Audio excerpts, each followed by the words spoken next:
श्रीमान अंतर सेना पुलिस सम्मान गार्ड निरीक्षण के लिए हाजिर है।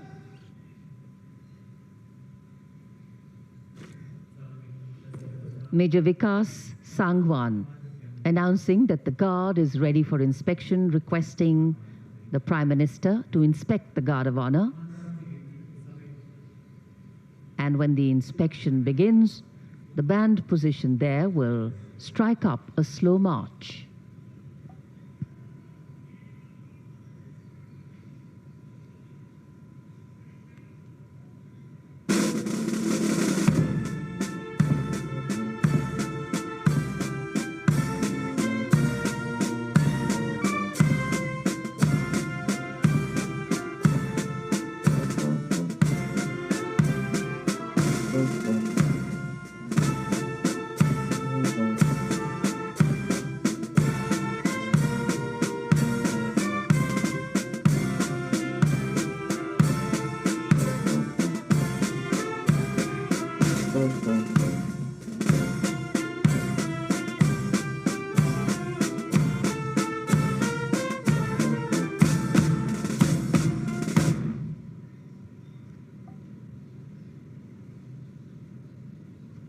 The inspection of the Guard of Honor complete, the Prime Minister now, through the Lahori Gate, will make his way up towards the ramparts of the Red Fort, from where the flag hoisting ceremony will take place, and then the Prime Minister's address to the nation. सम्मान गारद का निरीक्षण करने के बाद प्रधानमंत्री अब लाल किले की प्राचीर की ओर अग्रसर। विशाल और भव्य लाहौरी गेट, प्रवेश के लिए काठ का पुल, 41 फीट ऊंचा और 24 फीट चौड़ा लाहौरी गेट, ऊंचा मेहराबदार दरवाजा, दरवाजे की 3 मंजिलें हैं। यहां से प्रवेश करने के बाद प्राचीर पर पहुंचने के लिए सीढ़ियां हैं। अब तो यहां विशिष्ट व्यक्तियों के लिए लिफ्ट भी है। शाहजहां ने जब लाल किला बनवाया था तब ये प्राचीर यहां नहीं थी, इसे बाद में औरंगजेब ने बनवाया। इसी दरवाजे के ऊपर प्राचीर पर पहली बार सन 1947 में भारत का राष्ट्रीय ध्वज फहराया गया था। विशिष्ट दर्शक दीर्घा, केंद्रीय मंत्री आज के इस ऐतिहासिक अवसर पर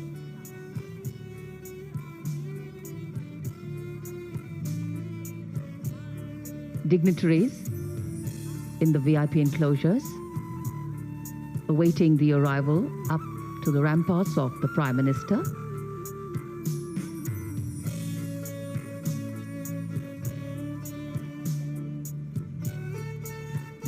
This is the first level of the ramparts. Raksha Mantri Rajnath Singh and the 3 service chiefs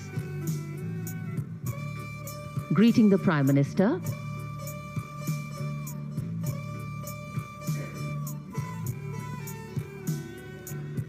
माननीय प्रधानमंत्री श्री नरेंद्र मोदी का आगमन हो रहा है लाल किले की प्राचीर पर। प्रथम तल पर उनका स्वागत किया गया। रक्षा मंत्री श्री राजनाथ सिंह, रक्षा राज्य मंत्री Shri Ajay Bhatt, chief of defence staff general Anil Chauhan, सेना प्रमुख जनरल मनोज पांडे, नौसेना प्रमुख एडमिरल आर हरिकुमार और वायुसेना प्रमुख एयर चीफ मार्शल वी.आर. चौधरी के द्वारा विशिष्ट दर्शक दीर्घा, जिसमें केंद्रीय मंत्रिमंडल के सदस्य, वरिष्ठ अधिकारीगण, विदेशी राजनयिक सभी आज भारत के स्वाधीनता दिवस समारोह का हिस्सा बनने के लिए ऐतिहासिक लाल किले की प्राचीर पर उपस्थित हैं।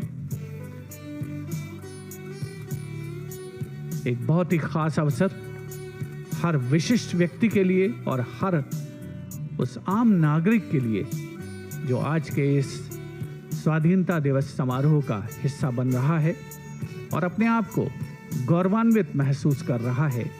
राष्ट्र की विकास यात्रा का हिस्सा बनकर, राष्ट्र की प्रगति के पथ का एक अवशेष, एक हिस्सा बनकर, उससे जुड़कर।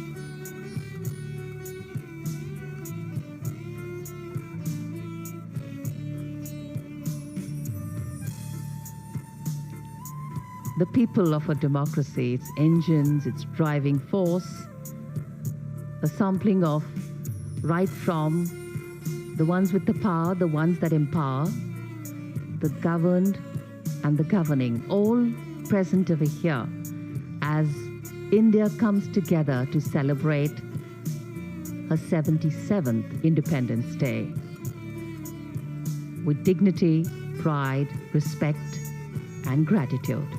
And this is the unity in diversity, the street that epitomizes Chandni Chowk.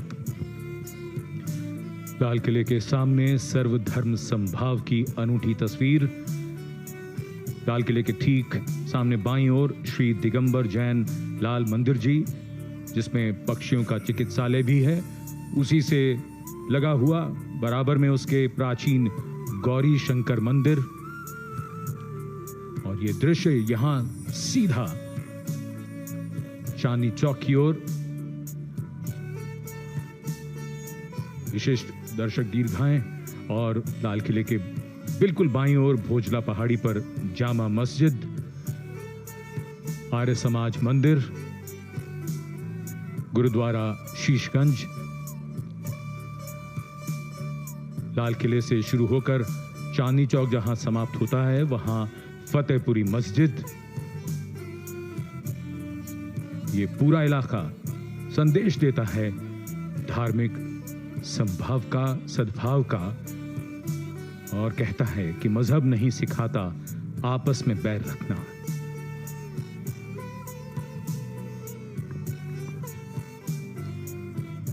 And this is just across the Red Fort. And when we see Chandni Chowk, it's very quiet today because it's a holiday today, a national holiday. But it's one of the oldest and busiest markets in Delhi.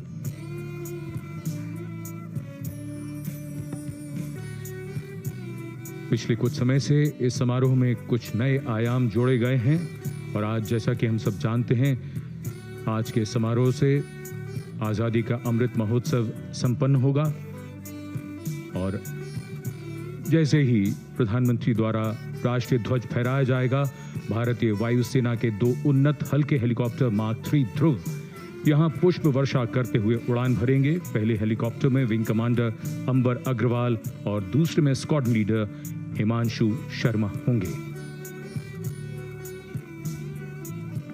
21 तोपों की सलामी lieutenant colonel विकास कुमार की कमान में दी जाएगी। नायब सूबेदार Anoop Singh gun position officer होंगे।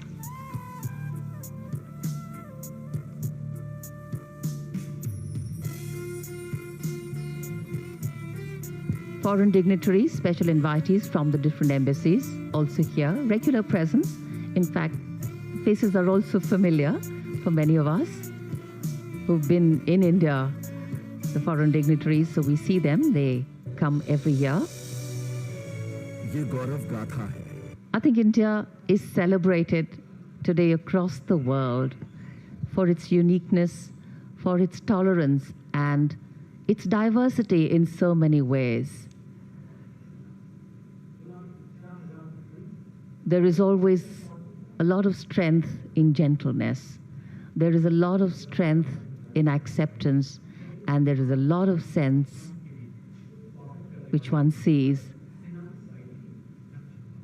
as to how we slowly but completely integrate all those who have once been a part of India or are going to be a part of India. That's the beauty of our inclusivity. अनेकता में एकता, वसुधैव कुटुंबकम, सर्वधर्म समभाव, यही है हमारे देश की पहचान। भारत का स्वाधीनता दिवस समारोह, 77वां स्वतंत्रता दिवस, लाल किले के प्राचीर के ठीक सामने राष्ट्रीय ध्वज गार्ड मौजूद है, जिसमें सेना, नौसेना, वायुसेना और दिल्ली पुलिस के 5 अधिकारी और 128 सैन्यकर्मी मौजूद हैं। कमान संभाली है मेजर अभिनव देथा ने। सेना का जो कंटिंजेंट है उसको लीड कर रहे हैं मेजर मुकेश कुमार सिंह। नौसेना दस्ते की कमान संभाली है लेफ्टिनेंट कमांडर हरप्रीत मान ने और वायुसेना कंटिंजेंट को लीड कर रहे हैं squadron leader Shreya Chaudhary. Delhi police के दस्ते की कमान संभाली है एडिशनल डीसीपी शशांक जायसवाल ने। माननीय प्रधानमंत्री महोदय ध्वजारोहण करेंगे और राष्ट्रीय ध्वज गार्ड द्वारा राष्ट्रीय झंडे को सलामी दी जाएगी। 21 तोपों की सलामी 8711 फील्ड बैटरी, जिसकी कमान लेफ्टिनेंट कर्नल विकास कुमार संभाल रहे हैं और गन पोजीशन ऑफिसर हैं नायब सूबेदार अनूप सिंह। माननीय प्रधानमंत्री महोदय का आगमन लाल किले की प्राचीर पर। Prime Minister Narendra Modi reaching the top level of the ramparts to address the nation. पहले ध्वजारोहण, राष्ट्रीय सलाम, सलामी, गश्त।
भारतीय वायुसेना के 2 उन्नत हेलीकॉप्टर मार्क 3 पुष्प वर्षा के लिए उपस्थित होते हुए यहाँ ऐतिहासिक लाल किले की प्राचीर के ठीक सामने कुछ ही क्षणों में वो पहुंचेंगे और पुष्प वर्षा करेंगे। यहाँ उपस्थित जन समूह के ऊपर विंग कमांडर अंबर अग्रवाल और स्क्वाड्रन लीडर हिमांशु शर्मा इन 2 हेलीकॉप्टर्स में उपस्थित, जिन्होंने हिंडन एयरबेस से उड़ान भरी है। उपस्थित जनसमूह आह्लादित है, प्रसन्न है। माननीय प्रधानमंत्री महोदय श्री नरेंद्र मोदी स्वयं अभिवादन कर रहे हैं इन एयर वॉरियर्स का, इन जांबाजों का, जिन्होंने देश की वायुसेनाओं की रक्षा करने में कोई कसर नहीं छोड़ी है। और यहाँ स्वाधीनता दिवस समारोह को एक पुष्पित कलेवर प्रदान करते हुए The ceremonial red and gold flower petals being showered from the air warriors up in the sky. And here, the National Flag Guard marching off, commanded by Major Abhinav Detha. And in a short while from now, the Prime Minister will address the nation.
मेरे प्रिय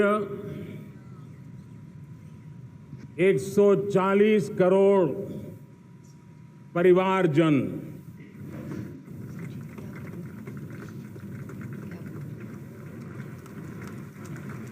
दुनिया का सबसे बड़ा लोकतंत्र और अब बहुत लोगों का अभिप्राय है कि जनसंख्या की दृष्टि से भी हम विश्व में नंबर 1 पर है। इतना बड़ा विशाल देश, 140 करोड़ देश कि मेरे भाई बहन, मेरे परिवारजन आज आजादी का पर्व मना रहे हैं। मैं देश के कोटि कोटि जनों को, देश और दुनिया में भारत को प्यार करने वाले, भारत का सम्मान करने वाले, भारत का गौरव करने वाले कोटि कोटि जनों को आजादी के इस महान पवित्र पर्व की अनेक अनेक शुभकामनाएं देता हूं। मेरे प्यारे परिवारजन, पूज्य बापू के नेतृत्व में असहयोग का आंदोलन, सत्याग्रह की मूवमेंट और भगत सिंह, सुखदेव, राजगुरु जैसे अनगिनत वीरों का बलिदान, उस पीढ़ी में शायद ही कोई व्यक्ति होगा जिसने देश की आजादी में अपना योगदान न दिया हो। मैं आज देश की आजादी के जंग में जिन जिन ने योगदान दिया है, बलिदान दिए हैं, त्याग किया है, तपस्या की है, उन सबको आदरपूर्वक नमन करता हूं, उनका अभिनंदन करता हूं। आज 15 अगस्त महान क्रांतिकारी और अध्यात्म जीवन के ऋषितुल्य प्रणेता श्री अरबिंदो की 150वीं जयंती पूर्ण हो रही है। ये वर्ष स्वामी दयानंद सरस्वती के 150वीं जयंती का वर्ष है। ये वर्ष रानी दुर्गावती के 500वीं जन्मशती का बहुत ही पवित्र अवसर है, जो पूरा देश बड़े धामधूम से मनाने वाला है। ये वर्ष मीराबाई, भक्ति योग की सिरमौर मीराबाई के 525 वर्ष का भी ये पावन पर्व है। ये बार जो 26 जनवरी हम मनाएंगे वो हमारे गणतंत्र दिवस की 75वीं वर्षगांठ होगी। अनेक प्रकार से अनेक अवसर, अनेक संभावनाएं राष्ट्र निर्माण में जुटे रहने के लिए पल पल नई प्रेरणा, पल पल नई चेतना, पल पल सपने, पल पल संकल्प, शायद इससे बड़ा कोई अवसर नहीं हो सकता। मेरे प्यारे परिवारजन, इस बार प्राकृतिक आपदा ने देश के अनेक हिस्सों में अकल्पनीय संकट पैदा किए। जिन परिवारों ने इस संकट में सहन किया है, मैं उन सभी परिवारजनों के प्रति अपनी संवेदना प्रकट करता हूं और राज्य और केंद्र सरकार मिलकर के उन सभी संकटों से जल्दी से मुक्त होकर के फिर तेज गति से आगे बढ़ेंगे, ये मैं विश्वास दिलाता हूं। मेरे प्यारे परिवारजनों, पिछले कुछ सप्ताह नॉर्थ ईस्ट में, विशेषकर मणिपुर में और हिंदुस्तान के भी अन्य कुछ भागों में, लेकिन विशेषकर मणिपुर में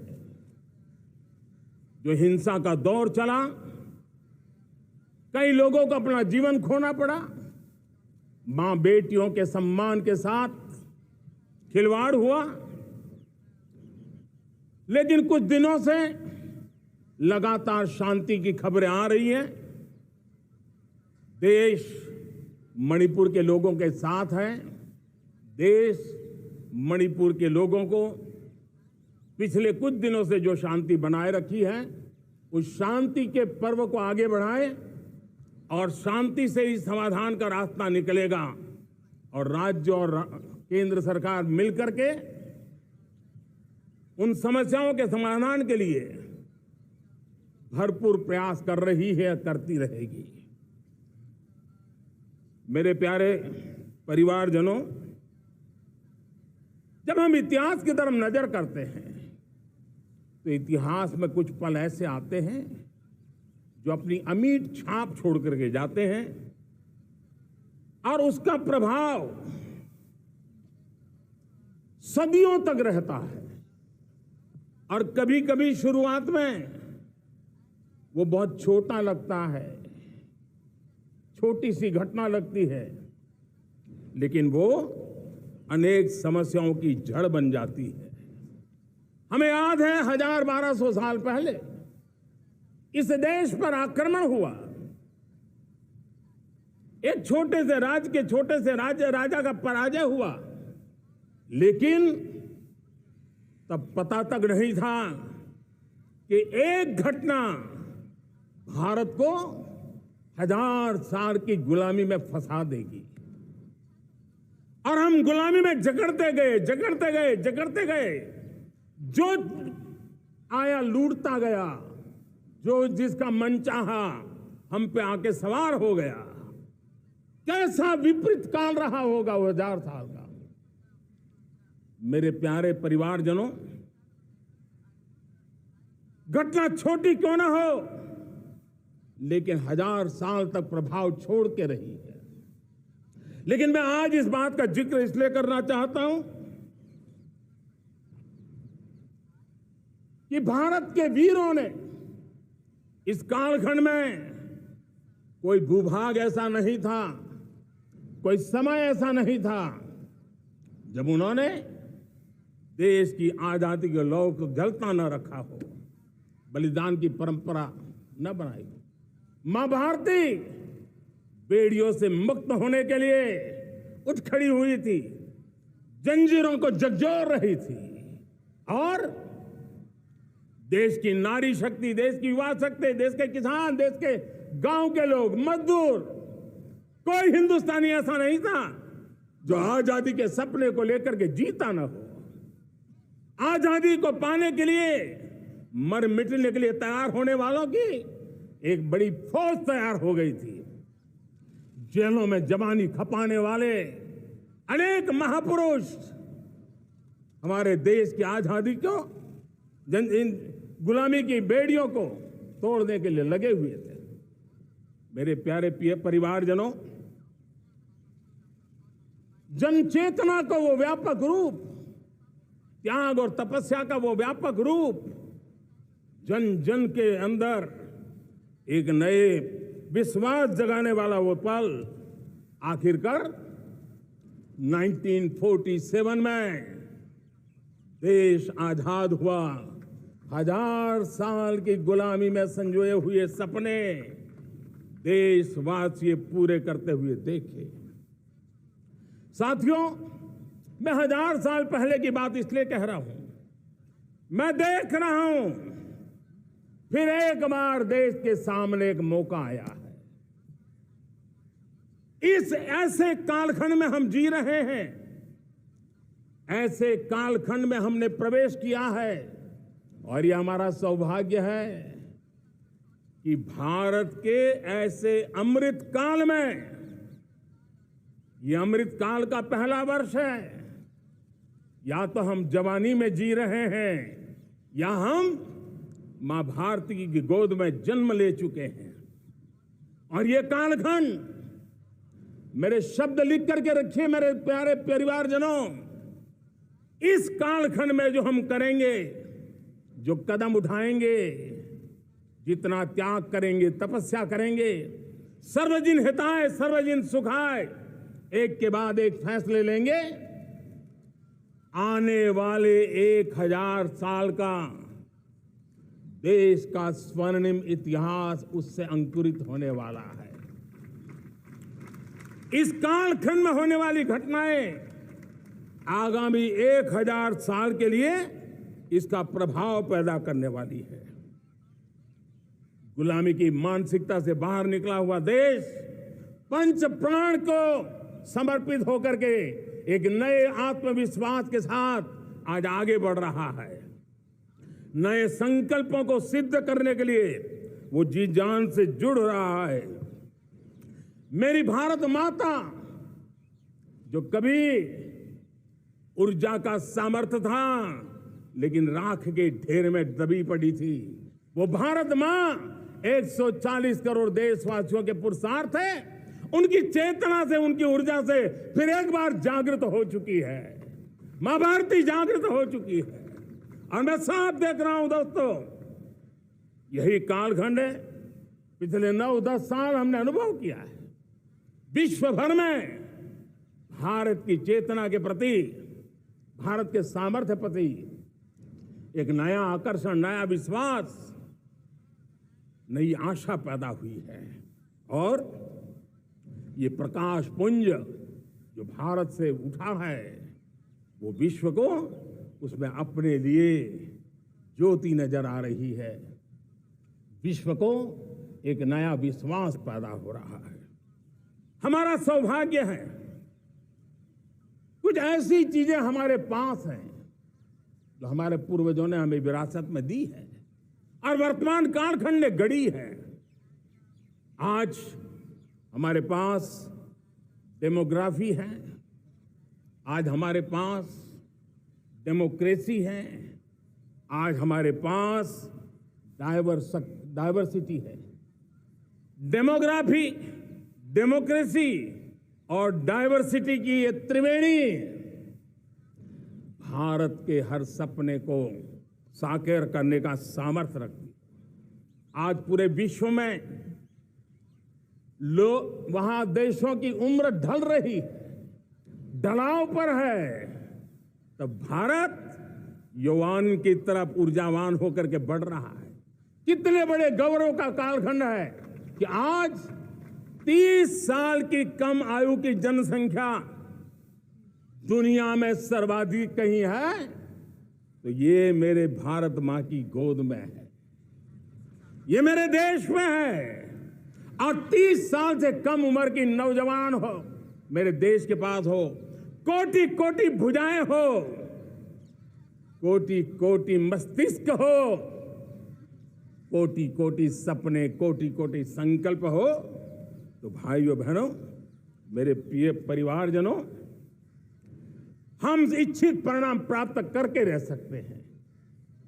मेरे प्यारे परिवारजनों, देश का भाग्य ऐसी घटनाएं बदल देती है। यह सामर्थ्य देश के भाग्य को बदल देता है। भारत 1000 साल की गुलामी और आने वाले 1000 साल के भव्य भारत के बीच में पड़ाव पर हम खड़े हैं, एक ऐसी संधि पर खड़े हैं। और इसलिए अब हमें न रुकना है न दुविधा में जीना है। मेरे प्यारे प्रिय परिवारजनों, हमें खोई हुई उस विरासत का गर्व करते हुए, खोई हुई समृद्धि को प्राप्त करते हुए, हमें फिर एक बार और ये बात मान के चले, हम जो भी करेंगे, हम जो भी कदम उठाएंगे, हम जो भी फैसला लेंगे, वो अगले 1000 साल तक अपनी दिशा निर्धारित करने वाला है, भारत के भाग्य को लिखने वाला है। मैं आज मेरे देश के नौजवानों को, मेरे देश की बेटे बेटियों को ये जरूर कहना चाहूंगा, जो सौभाग्य आज मेरे युवाओं को मिला है, ऐसा सौभाग्य शायद ही किसी के नसीब होता है जो आपके नसीब हुआ है, और इसलिए हमें ये गंवाना नहीं है। युवा शक्ति पर मेरा भरोसा है, युवा शक्ति में सामर्थ्य है, और हमारी नीतियां, हमारी रीतियां भी उस युवा सामर्थ्य को और बल देने के लिए है। आज मेरे युवाओं ने दुनिया में पहले 3 स्टार्टअप इकोसिस्टम में भारत को स्थान दिला दिया है। विश्व के युवाओं को अचंभा हो रहा है भारत के इस सामर्थ्य को लेकर के, भारत की इस ताकत को देख करके। आज दुनिया टेक्नोलॉजी ड्रिवन है, और आने वाला युग टेक्नोलॉजी से प्रभावित रहने वाला है, और तब टेक्नोलॉजी में भारत की जो टैलेंट है उसकी एक नई भूमिका रहने वाली है। साथियों, मैं पिछले दिनों G20 समिट में बाली गया था, और बाली में दुनिया के समृद्ध देश, दुनिया के विकसित देश भी, उनके मुखिया मुझे भारत की डिजिटल इंडिया की सफलता के लिए बारीकियों से जानने के लिए इच्छुक थे। हर कोई इसका सवाल पूछता था, और जब मैं उनको कहता था कि भारत ने जो कमाल किया है ना, वो दिल्ली, मुंबई, चेन्नई तक सीमित नहीं है। भारत ने जो कमाल कर रहा है, मेरे टियर 2, टियर 3 सिटी के युवा भी आज मेरे देश का भाग्य गढ़ रहे हैं, छोटे छोटे स्थान के मेरे नौजवान। और मैं आज बड़े विश्वास से कहता हूं, देश का ये जो सामर्थ्य नया नजर आ रहा है, और इसलिए मैं कहता हूं, हमारे छोटे शहर आकार और आबादी में छोटे हो सकते हैं। ये हमारे छोटे छोटे शहर, हमारे कस्बे आकार और आबादी में छोटे हो सकते हैं, लेकिन आशा और आकांक्षा, प्रयास और प्रभाव वो किसी से कम नहीं है। वो सामर्थ्य उनके अंदर है। नए ऐप्स, नए सॉल्यूशन, टेक्नोलॉजी, डिवाइस। अब खेलों की दुनिया देखिए, कौन बच्चे हैं? झुग्गी झोंपड़ी से निकले हुए बच्चे आज खेलों की दुनिया में पराक्रम दिखा रहे हैं। छोटे छोटे गांव के, छोटे छोटे कस्बे के नौजवान, हमारी बेटे बेटियां आज कमाल दिखा रही है। अब देखिए, मेरे देश की 100 जितनी स्कूल ऐसी हैं जहां के बच्चे सैटेलाइट बना करके सैटेलाइट छोड़ने की तैयारियां कर रही है। आज हजारों टिंकरिंग लैब नए वैज्ञानिकों का गर्भाधान कर रही है। आज हजारों टिंकरिंग लैब लाखों बच्चों को साइंस और टेक्नोलॉजी की राह पर आगे बढ़ने के लिए प्रेरणा दे रही है। मैं मेरे देश के नौजवानों को कहना चाहता हूं, अवसरों की कमी नहीं है। आप जितने अवसर चाहेंगे, ये देश आसमान से भी ज्यादा अवसर आपने देने का सामर्थ्य रखता है। मैं आज लाल किले की प्राचीर से मेरे देश की माताओं, बहनों, मेरे देश की बेटियों को हृदय से अभिनंदन करना चाहता हूं। देश आज जब पहुंचा है, अब विशेष शक्ति जुड़ रही है मेरी माताओं बहनों के सामर्थ्य की। आज देश प्रगति की राह पर चल पड़ा है, तो मैं मेरे किसान भाई बहनों का भी अभिनंदन करना चाहता हूं। ये आप ही का पुरुषार्थ है, ये आप ही का परिश्रम है कि देश आज कृषि क्षेत्र में आगे बढ़ रहा है। मैं मेरे मजदूरों का, मेरे श्रमिकों का, मेरे प्रिय परिवारजन, ऐसे कोटि कोटि श्रमिकों को आज मैं नमन करता हूं, उनका अभिनंदन कर रहा हूं। देश आज जो आधुनिकता की ओर बढ़ रहा है, विश्व की तुलना करने वाले सामर्थ्य के साथ नजर आ रहा है, उसके पीछे मेरे देश के मजदूरों का, मेरे देश के श्रमिकों का बहुत बड़ा योगदान है।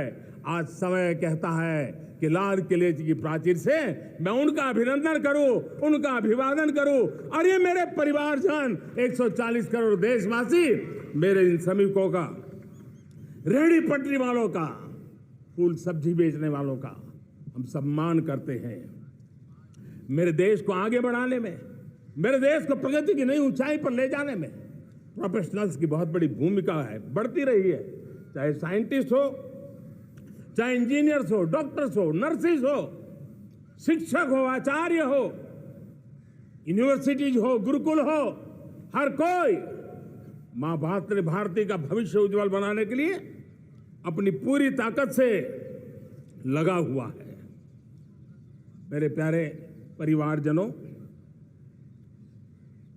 राष्ट्रीय चेतना वो एक ऐसा शब्द है जो हमें चिंताओं से मुक्त कर रहा है। और आज वो राष्ट्रीय चेतना ये सिद्ध कर रही है कि भारत का सबसे बड़ा सामर्थ्य बना है भरोसा, भारत का सबसे बड़ा सामर्थ्य बना है विश्वास। जन जन में हमारा विश्वास, जन जन का सरकार पर विश्वास, जन जन का देश के उज्जवल भविष्य पर विश्वास, और विश्व का भी भारत के प्रति विश्वास। ये विश्वास हमारी नीतियों का है, हमारी रीति का है। भारत के उज्जवल भविष्य को जिस निर्धारित मजबूत कदमों से हम आगे बढ़ा रहे हैं उसका है। भाइयों बहनों, मेरे प्यारे परिवारजनों, ये बात निश्चित है कि भारत का सामर्थ्य और भारत की संभावनाएं विश्वास की नई बुलंदियों को पार करने वाली है। और ये विश्वास की नई बुलंदियां नए सामर्थ्यों को लेकर के चलनी चाह रही है। आज देश में G20 समिट के मेहमान नवाजी का भारत को अवसर मिला है।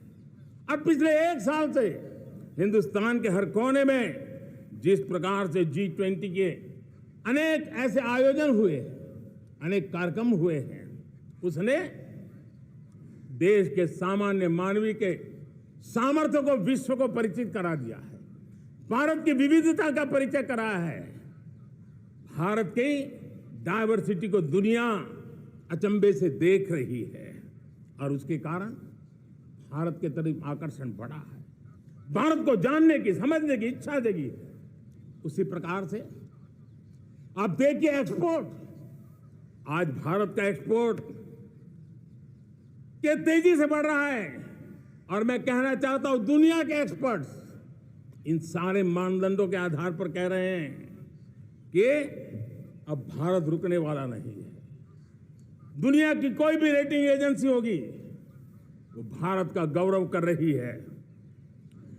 कोरोना काल के बाद दुनिया एक नए सिरे से सोचने लगी और मैं विश्वास से देख रहा हूं कि जिस प्रकार से द्वितीय महायुद्ध के बाद, द्वितीय विश्व युद्ध के बाद दुनिया ने एक नया वर्ल्ड ऑर्डर आकार लिया था, मैं साफ साफ देख रहा हूं कि कोरोना के बाद एक नया विश्व ऑर्डर, एक नया ग्लोबल ऑर्डर, एक नया जियोपॉलिटिकल इक्वेशन ये बहुत तेजी से आगे बढ़ रहा है।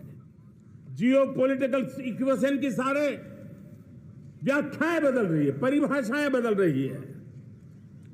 और मेरे प्यारे परिवारजनों, आप गौरव करेंगे। बदलते हुए विश्व को शेप देने में आज मेरे 140 करोड़ देशवासियों आपका सामर्थ्य नजर आ रहा है। आप निर्णायक मोड़ पर खड़े हैं और कोरोना काल में भारत ने जिस प्रकार से देश को आगे बढ़ाया, दुनिया ने हमारे सामर्थ्य को देखा है। जब दुनिया की सप्लाई चेन तहस नहस हो गई थी, बड़ी बड़ी अर्थव्यवस्थाओं पर दबाव था, उस समय भी हमने कहा था हमें विश्व का विकास देखना है तो मानव केंद्रीय होना चाहिए, मानवीय संवेदनाओं से भरा हुआ होना चाहिए, और तब जाकर के समस्याओं का सही समाधान निकालेंगे। और कोविड ने हमें सिखाया है या हमें मजबूर किया है, लेकिन मानवीय संवेदनाओं को छोड़ करके हम विश्व का कल्याण नहीं कर सकते। आज भारत ग्लोबल साउथ की आवाज बन रहा है। भारत की समृद्ध विरासत आज दुनिया के लिए एक अवसर बन रहा है। Global economy, global supply chain, इसमें भारत की हिस्सेदारी, मैं पक्का विश्वास से कहता हूं, आज जो भारत ने परिस्थिति पैदा हुई है, आज जो भारत ने कमाया है, वो दुनिया में स्थिरता की गारंटी लेकर के आया है। दोस्तों, अब न हमारे मन में, न 140 करोड़ मेरे परिवारजनों के मन में, और न ही दुनिया के मन में कोई इफ्स है, कोई बट्स है। विश्वास बन चुका है। मेरे प्यारे देशवासियों, अब गेंद हमारे पाले में है। हमें अवसर जाने नहीं देना चाहिए, हमें मौका छोड़ना नहीं चाहिए। भारत में मैं मेरे देशवासियों का इसलिए भी अभिनंदन करता हूं कि मेरे देशवासियों में एक नीर क्षीर विवेक का सामर्थ्य है, समस्याओं की जड़ों को समझने का सामर्थ्य है। और इसलिए 2014 में मेरे देशवासियों ने 30 साल के अनुभव के बाद तय किया कि देश को आगे ले जाना है तो स्थिर सरकार चाहिए, मजबूत सरकार चाहिए, पूर्ण बहुमत वाली सरकार चाहिए। और देशवासियों ने एक मजबूत और स्थिर सरकार बनाई।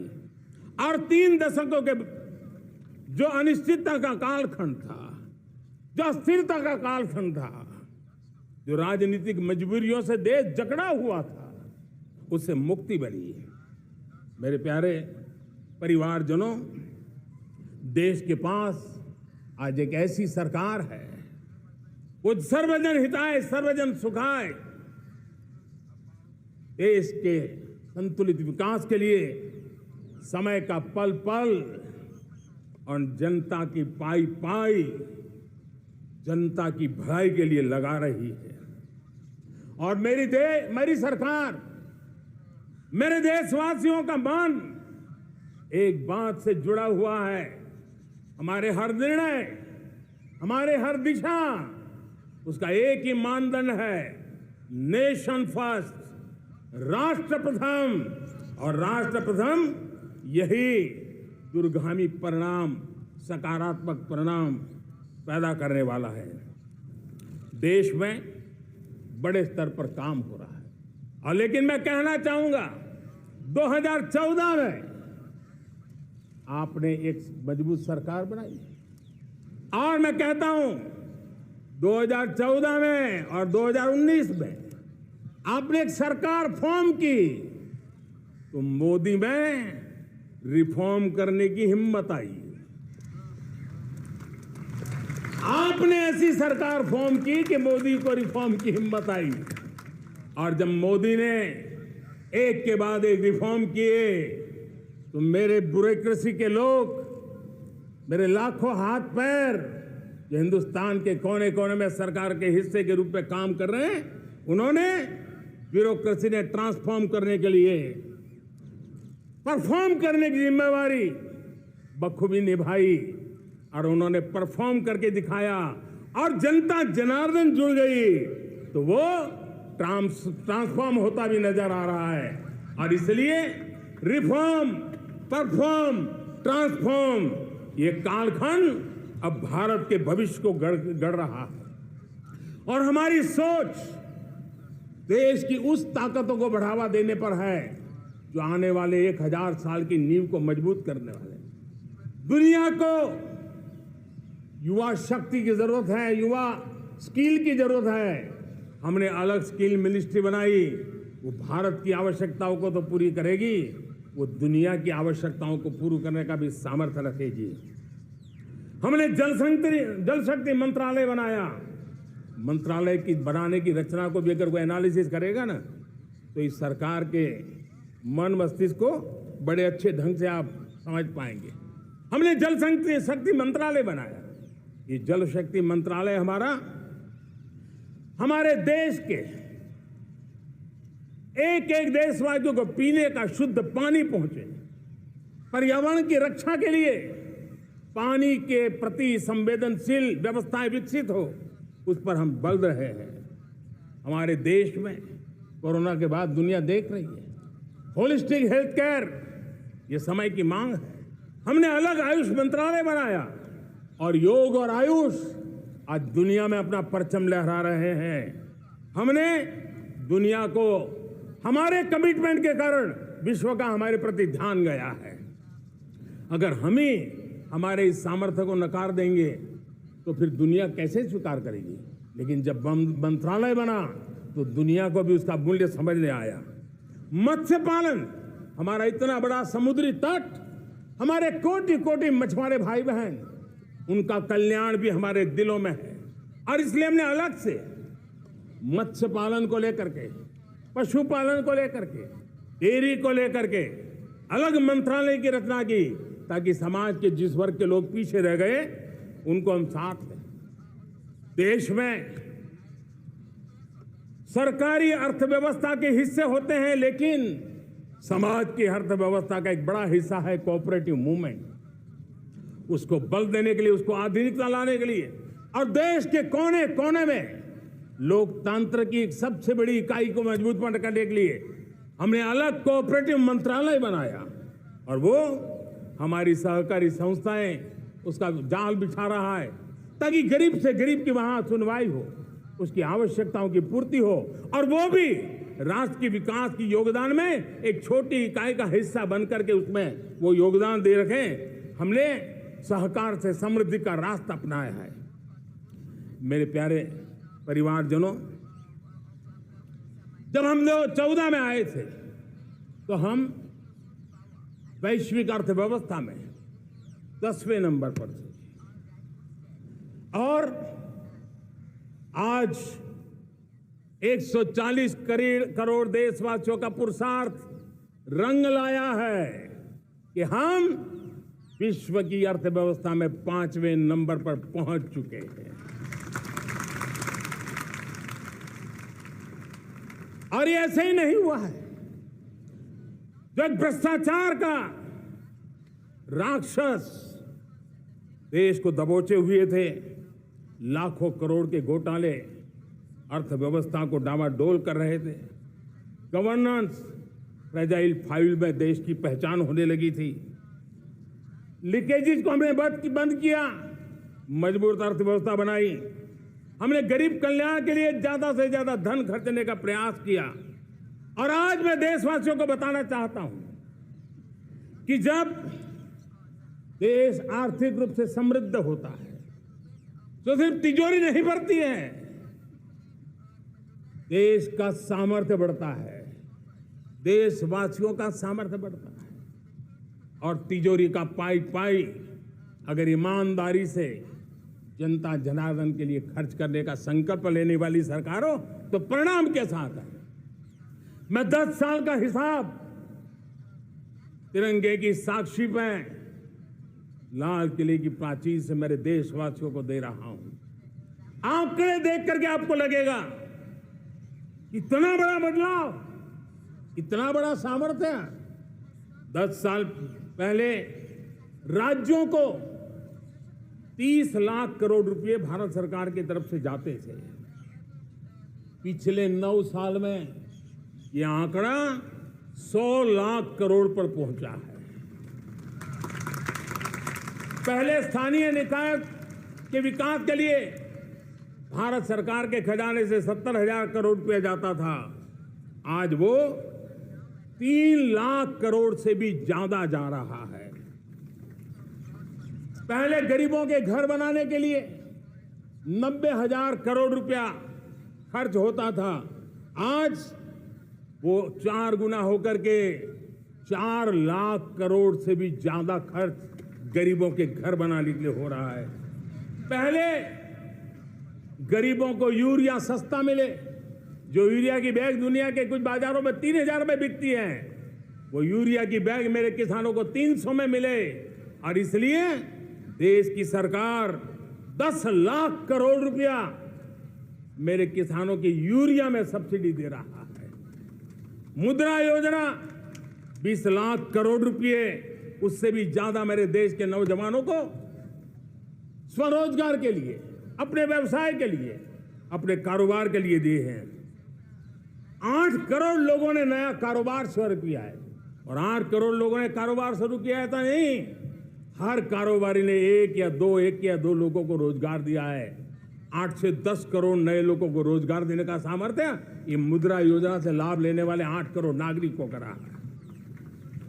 एमएसएमई को करीब 3.5 लाख करोड़ रुपए की मदद से कोरोना के संकट में भी उनको डूबने नहीं दिया, मरने नहीं दिया, उनको एक ताकत दी है।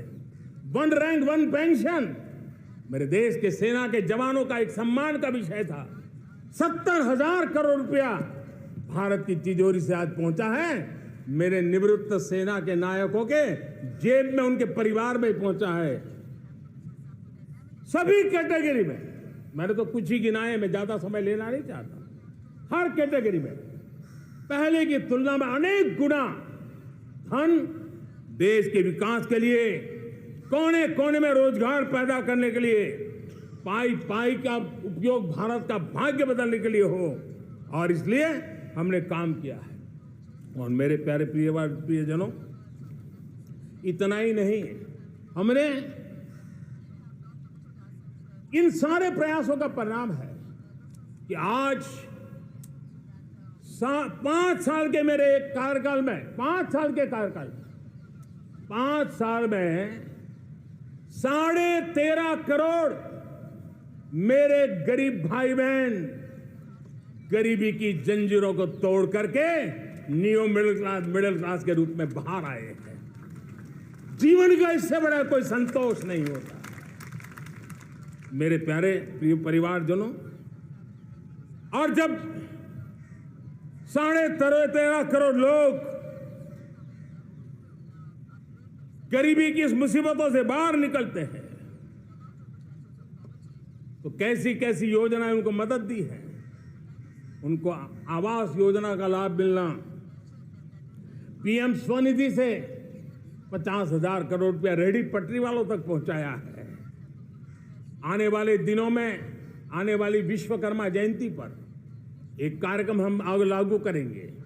इस विश्वकर्मा जयंती पर हम करीब 13-15 हजार करोड़ रुपया से, जो परंपरागत कौशल्य से रहने वाले लोग, जो औजार से और अपने हाथ से काम करने वाला वर्ग है, ज्यादातर ओबीसी समुदाय से, हमारे सुथार हो, हमारे सोनार हो, हमारे राजमिस्त्री हो, हमारे कपड़े धोने वाले काम करने वाले लोग हो, हमारे बाल काटने वाले भाई बहन परिवार हो, ऐसे लोगों को एक नई ताकत देने के लिए हम आने वाले महीने में विश्वकर्मा जयंती पर विश्वकर्मा योजना लॉन्च करेंगे और करीब 13-15 हजार करोड़ से उसका प्रारंभ करेंगे। हमने पीएम किसान सम्मान निधि में 2.5 लाख करोड़ रुपया सीधा मेरे देश के किसानों के खाते में जमा किया है।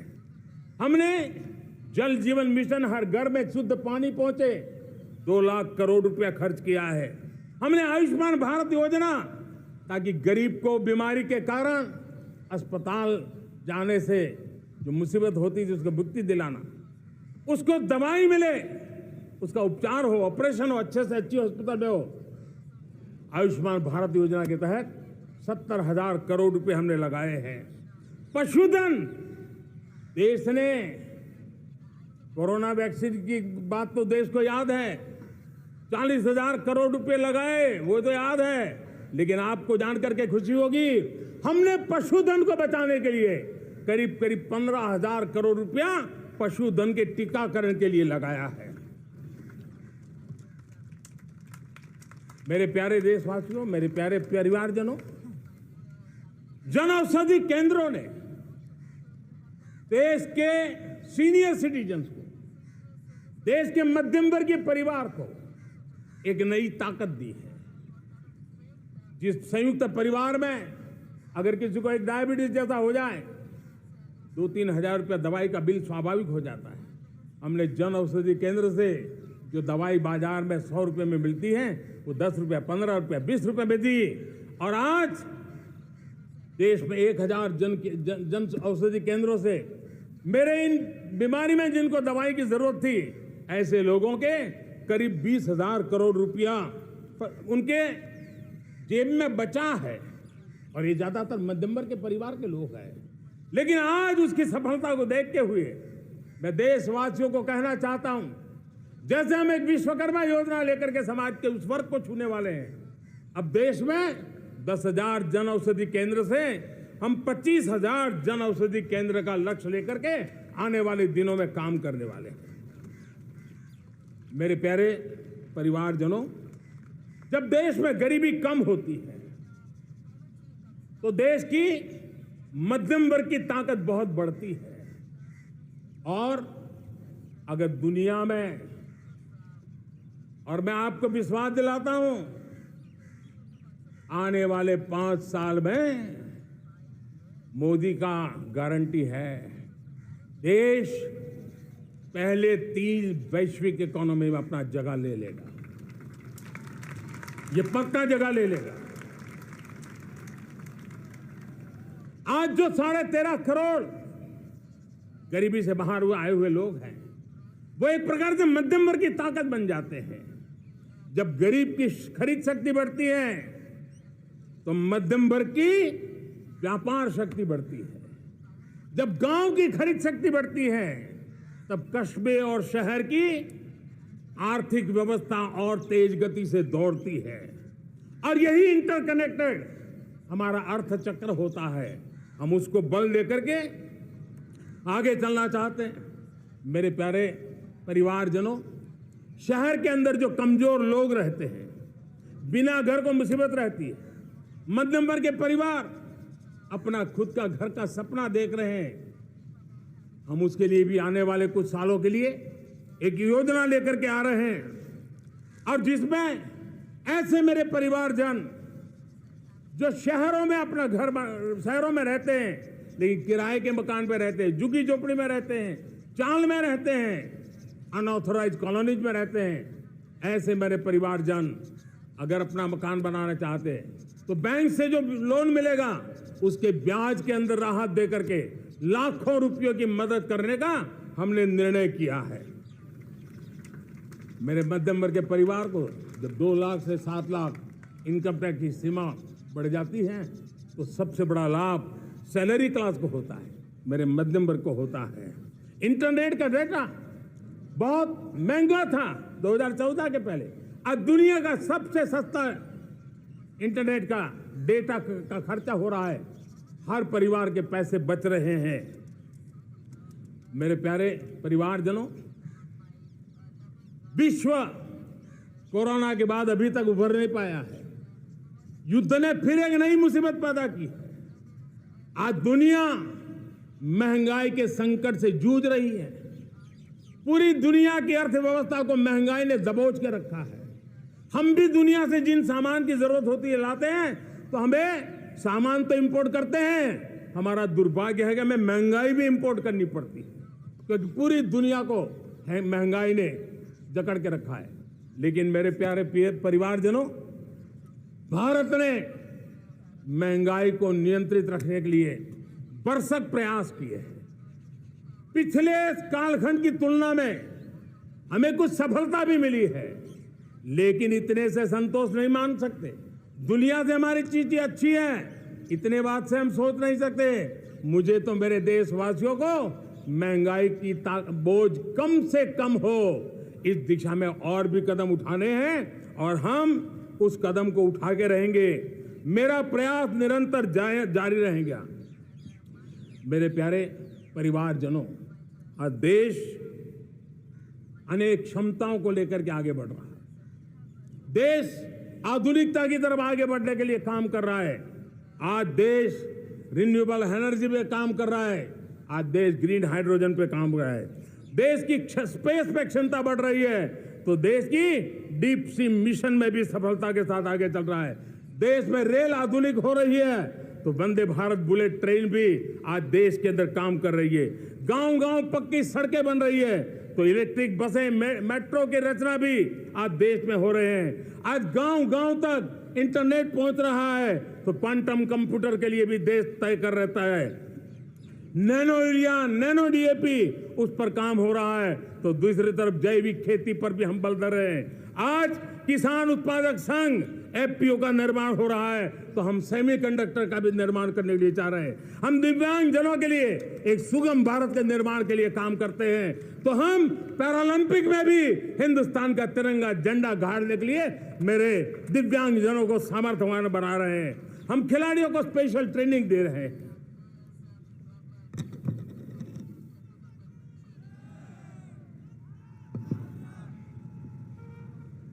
आज भारत पुरानी सोच, पुराने ढर्रे को छोड़ करके लक्ष्यों को तय करके लक्ष्यों को प्राप्त करने की जगह से चल रहा है। और जब मैं कहता हूं ना कि जिसका शिलान्यास हमारी सरकार करती है, उसका उद्घाटन भी हमारे कालखंड में करते हैं। इन दिनों जो मैं शिलान्यास कर रहा हूं ना, आप लिख के रखिए, उसके उद्घाटन भी आप सबने मेरे नसीब में ही छोड़े हुए हैं। हमारी कार्य संस्कृति बड़ा सोचना, दूर का सोचना, सर्वजन हिताय सर्वजन सुखाय सोचना, यह हमारी कार्यशैली रही है। और सोच से भी ज्यादा, संकल्प से भी ज्यादा हासिल कैसे करना, इस ऊर्जा के साथ हम काम करते हैं। हमने आजादी के काल अमृत महोत्सव में 75,000 अमृत सरोवर बनाने का संकल्प किया था। उस समय हमने हर जिले में 75 अमृत सरोवर बनाने का संकल्प किया था। करीब 50-55 हजार अमृत सरोवर की कल्पना की थी, लेकिन आज करीब 75,000 अमृत सरोवर का काम निर्माण हो रहा है। ये अपने आप में बहुत बड़ा काम हो रहा है। जनशक्ति और जल शक्ति की ताकत भारत के पर्यावरण की रक्षा में भी काम आने वाली है। 18,000 गांवों तक बिजली पहुंचाना, जनधन बैंक खाते खोलना, बेटियों के लिए शौचालय बनाना, सारे टारगेट समय के पहले पूरी शक्ति से पूरे करेगा। और जब भारत ठान लेता है तो उसे पूरा करके रहता है। ये हमारा ट्रैक रिकॉर्ड कहता है। 200 करोड़ वैक्सीनेशन का काम, दुनिया हमें जब पूछती है 200 करोड़ सुनती है, उनकी आंखें फट जाती है। इतना बड़ा काम ये मेरे देश के आंगनवाड़ी वर्कर, हमारी आशा वर्कर, हमारी हेल्थ वर्कर, उन्होंने करके दिखाया। यह मेरे देश का सामर्थ्य है। 5G को रोल आउट किया, दुनिया में सबसे तेज गति से 5G रोल आउट करने वाला मेरा देश है।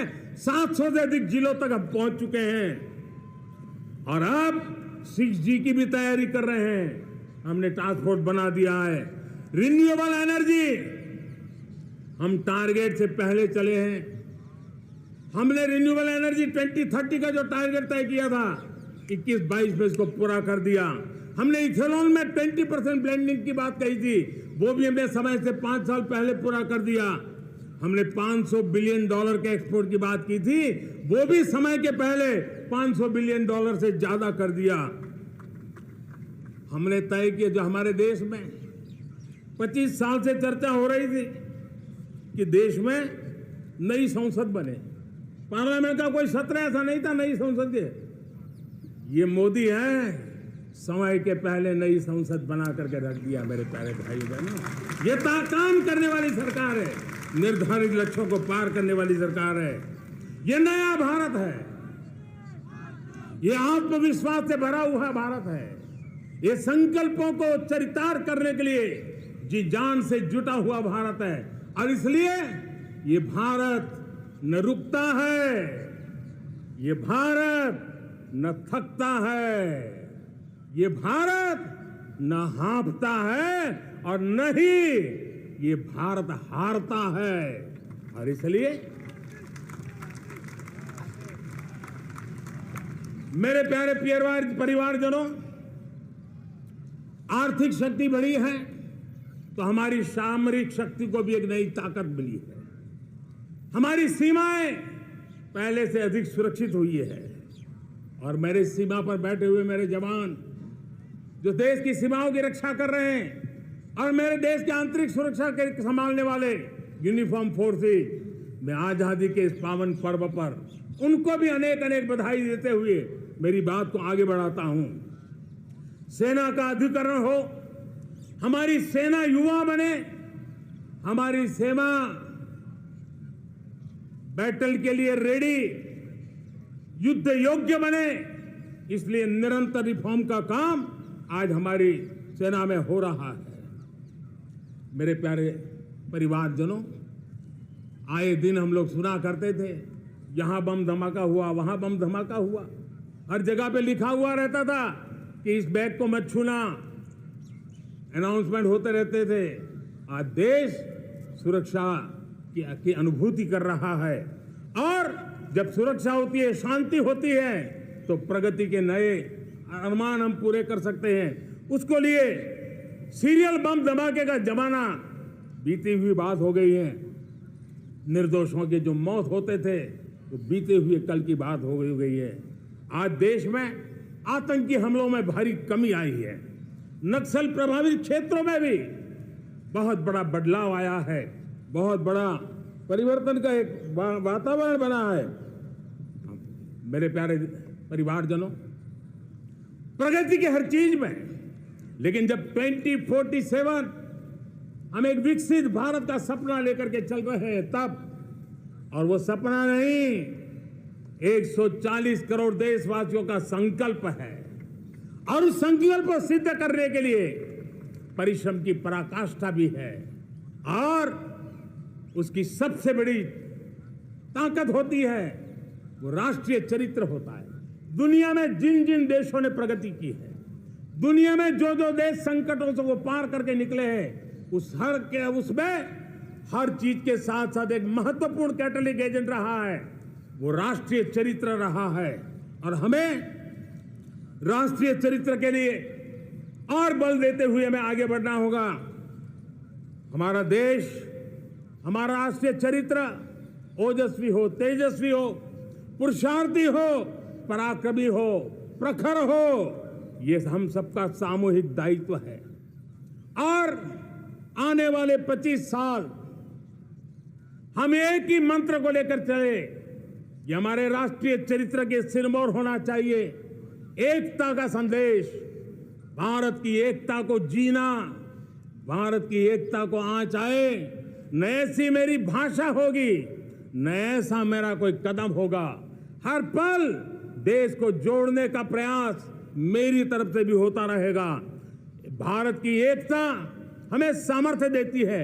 उत्तर हो, दक्षिण हो, पूर्व हो, पश्चिम हो, गांव हो, शहर हो, पुरुष हो, नारी हो, हम सब ने एकता के भाव के साथ और विविधता भरे देश में एकता का सामर्थ्य होता है।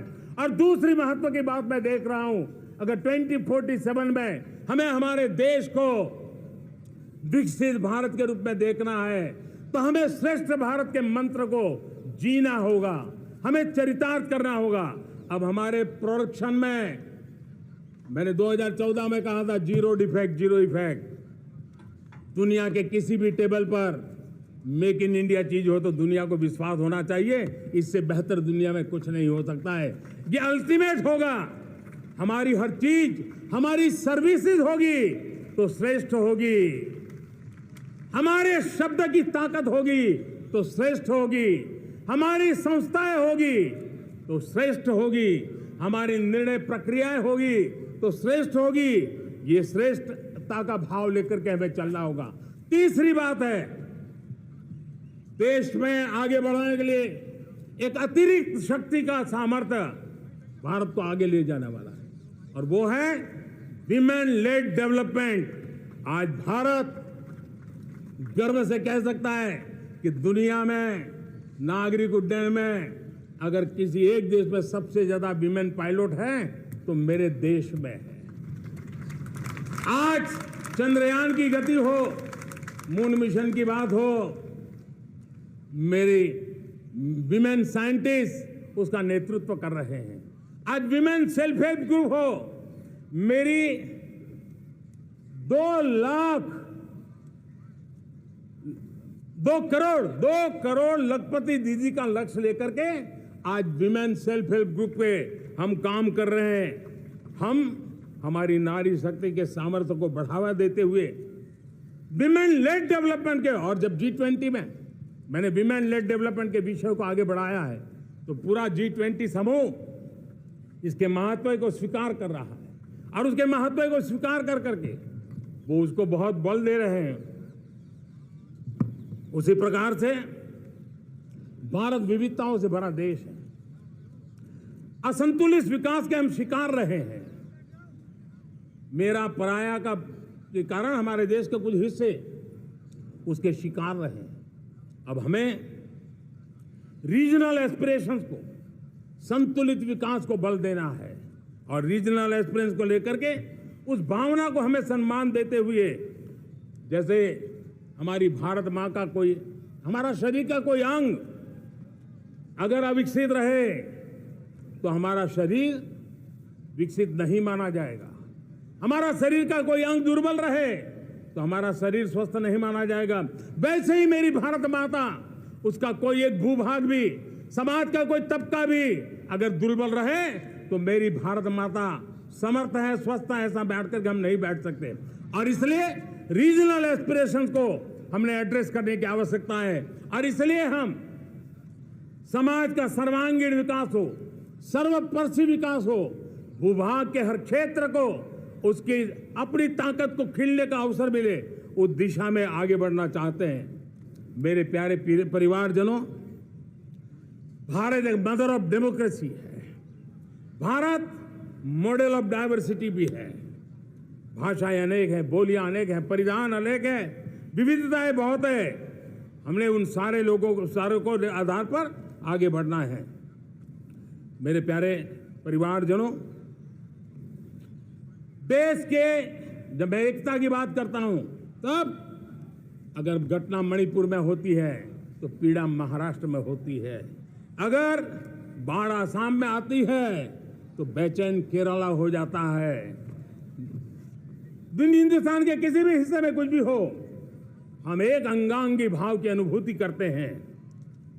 मेरे देश की बेटियों पर जुल्म न हो, यह हमारा सामाजिक भी दायित्व है, यह हमारा पारिवारिक दायित्व भी है और ये देश के नाते हम सबका दायित्व है।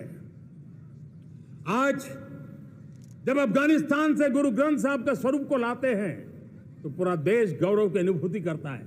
जब आज दुनिया के किसी देश में कोविड के काल में मेरा कोई सिख भाई लंगर लगाता है, भूखों को खिलाता है और दुनिया में वाहवाही होती है तो हिंदुस्तान का सीना चौड़ा हो जाता है।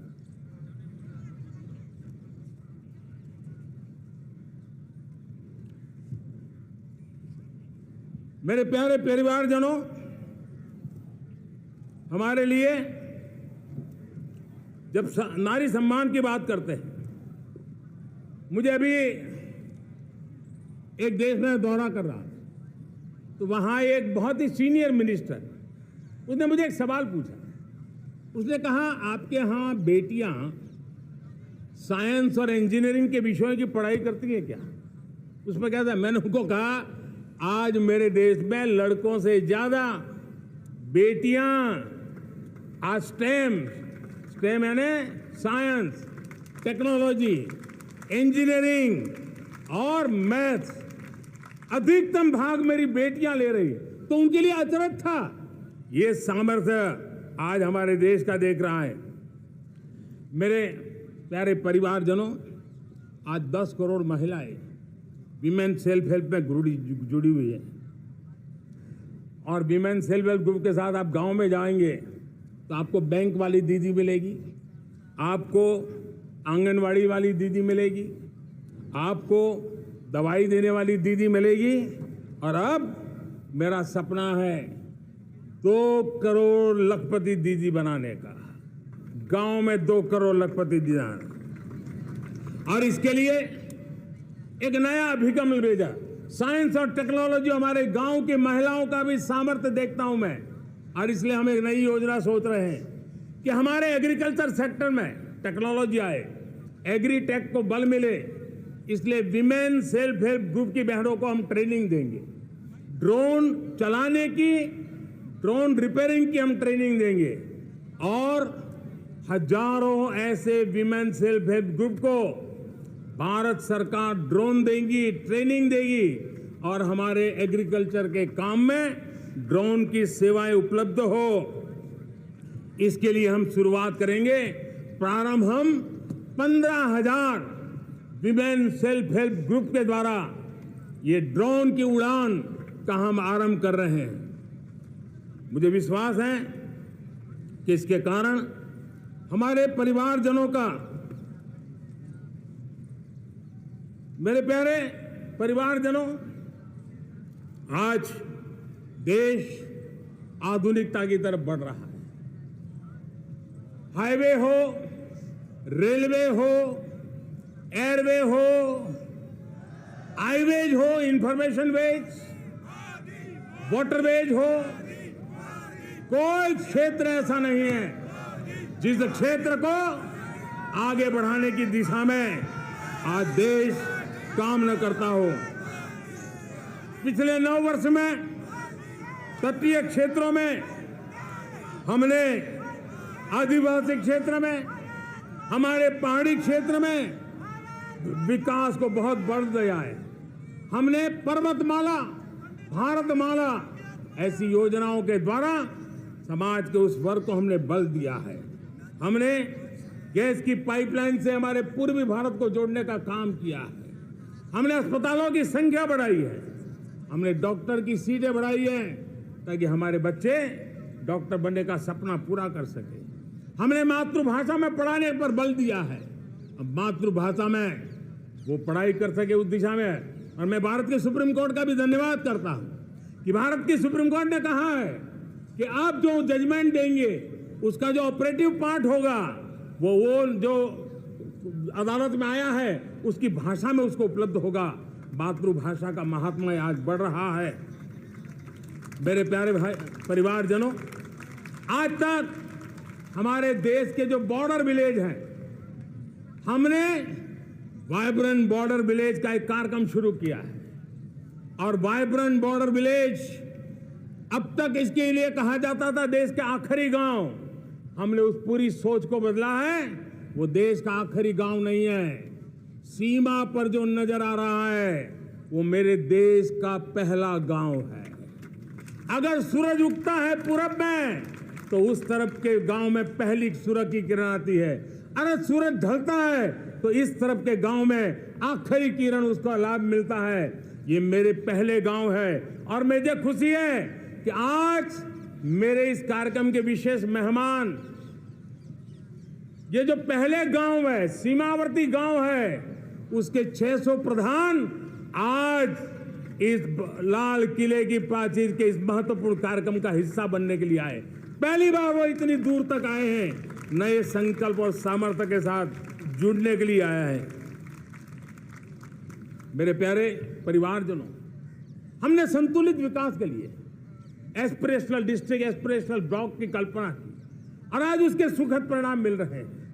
आज राज्य के जो नॉर्मल पैरामीटर्स हैं, जो एस्पिरेशनल डिस्ट्रिक्ट कभी बहुत पीछे थे, वो आज राज्य में भी अच्छा करने लग गए हैं। और मुझे विश्वास है कि आने वाले दिनों में ये हमारे आकांक्षी जिले, हमारे आकांक्षी बॉल अवश्य आगे बढ़ेंगे।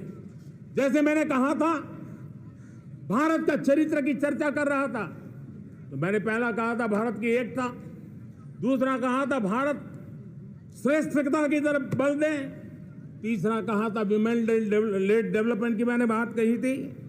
और मैं आज एक बात और कहना चाहता हूं कि हम जैसे रीजनल एस्पिरेशन, मैंने चौथी बात कही थी, पांचवी महत्व की बात, और भारत ने उस दिशा में ध्यान, और वो है हमारा राष्ट्रीय चरित्र विश्व मंगल के लिए सोचने वाला होना चाहिए। हमें देश को इतना मजबूत बनाना है जो विश्व मंगल के लिए भी अपनी भूमिका अदा करे।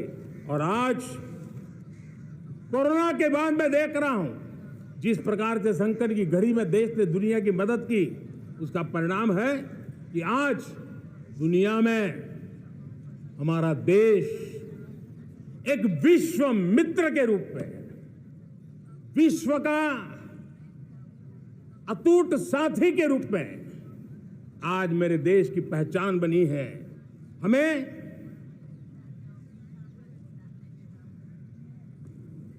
जब विश्व मंगल की बात करते हैं तब भारत का मूलभूत विचार है, उस विचार को हम आगे बढ़ाने लोग हैं।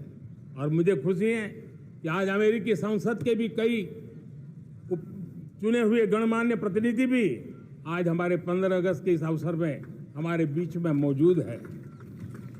भारत की सोच कैसी है, हम विश्व मंगल की बात को कैसे आगे बढ़ाते हैं। अब देखिए, हम जब सोचते हैं तो क्या कहते हैं, हमने दुनिया के सामने ये दर्शन रखा है और दुनिया उस दर्शन को लेकर के हमारे साथ जुड़ रही है। हमने कहा one sun, one world, one grid. Renewable energy के क्षेत्र में एक बहुत बड़ा हमारा स्टेटमेंट है, आज दुनिया उसको स्वीकार कर रही है। कोविड के बाद हमने दुनिया को कहा हमारा अप्रोच होना चाहिए वन अर्थ, वन हेल्थ। समस्याओं का समाधान तभी होगा जब मानव को, पशु को, पौधे को बीमारी के संबंध में समान रूप से एड्रेस किया जाएगा, तब जाकर के हम करेंगे। हमने G20 समिट के लिए दुनिया के सामने कहा है one world, one family, one future. इस सोच को लेकर के चल रहे हैं। हमने क्लाइमेट को लेकर के दुनिया जो संकट से जूझ रही है, हमने रास्ता दिखाया है, लाइफ मिशन लॉन्च किया है, लाइफस्टाइल फॉर एनवायरनमेंट। हमने दुनिया के सामने इंटरनेशनल सोलर अलायंस बनाया और आज दुनिया के कई देश इंटरनेशनल सोलर अलायंस का हिस्सा बन रहे हैं। हमने बायोडायवर्सिटी का महत्व देखते हुए बिग कैट अलायंस की व्यवस्था को हमने आगे बढ़ाया है। हमने प्राकृतिक आपदा के कारण, ग्लोबल वार्मिंग के कारण इंफ्रास्ट्रक्चर का जो नुकसान होता है, उसके लिए दूरगामी व्यवस्थाओं की जरूरत है। और इसलिए coalition for disaster resilient infrastructure CDRI एक समाधान के रूप में दुनिया को दिया है। विश्व आज समुद्रों को संघर्ष का केंद्र बना रहा है, तब हमने दुनिया को सागर का प्लेटफॉर्म दिया है जो वैश्विक समुद्री शांति की गारंटी बन सकता है। हमने पारंपरिक चिकित्सा पद्धतियों को बल देते हुए WHO का एक ग्लोबल लेवल का सेंटर हिंदुस्तान में बनाने की दिशा में काम किया है। हमने योग और आयुष के द्वारा विश्व कल्याण और विश्व के स्वस्थता की दिशा में काम किया है। और आज भारत विश्व मंगल की मजबूत नींव डाल रहा है। इस मजबूत नींव को आगे बढ़ाना हम सबका काम है, हम सबकी जिम्मेवारी है। मेरे प्यारे परिवारजनों, सपने अनेक है, संकल्प साफ है, नीतियां स्पष्ट है, नियत के सामने कोई सवाल या निशान नहीं है। लेकिन कुछ सच्चाइयों को हमें स्वीकार करना पड़ेगा और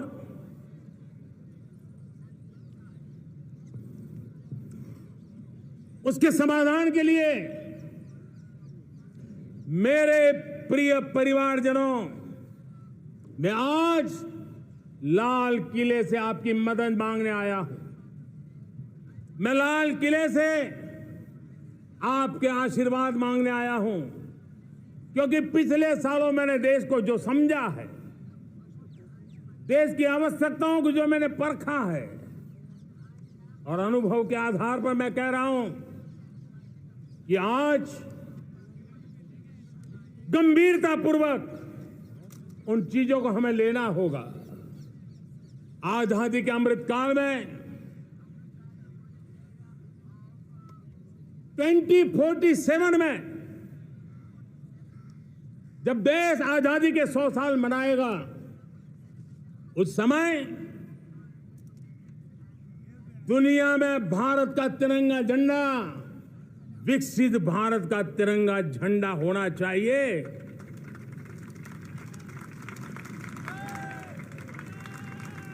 रत्ती भर भी हमें रुकना नहीं है, पीछे नहीं हटना है। और इसके लिए शुचिता,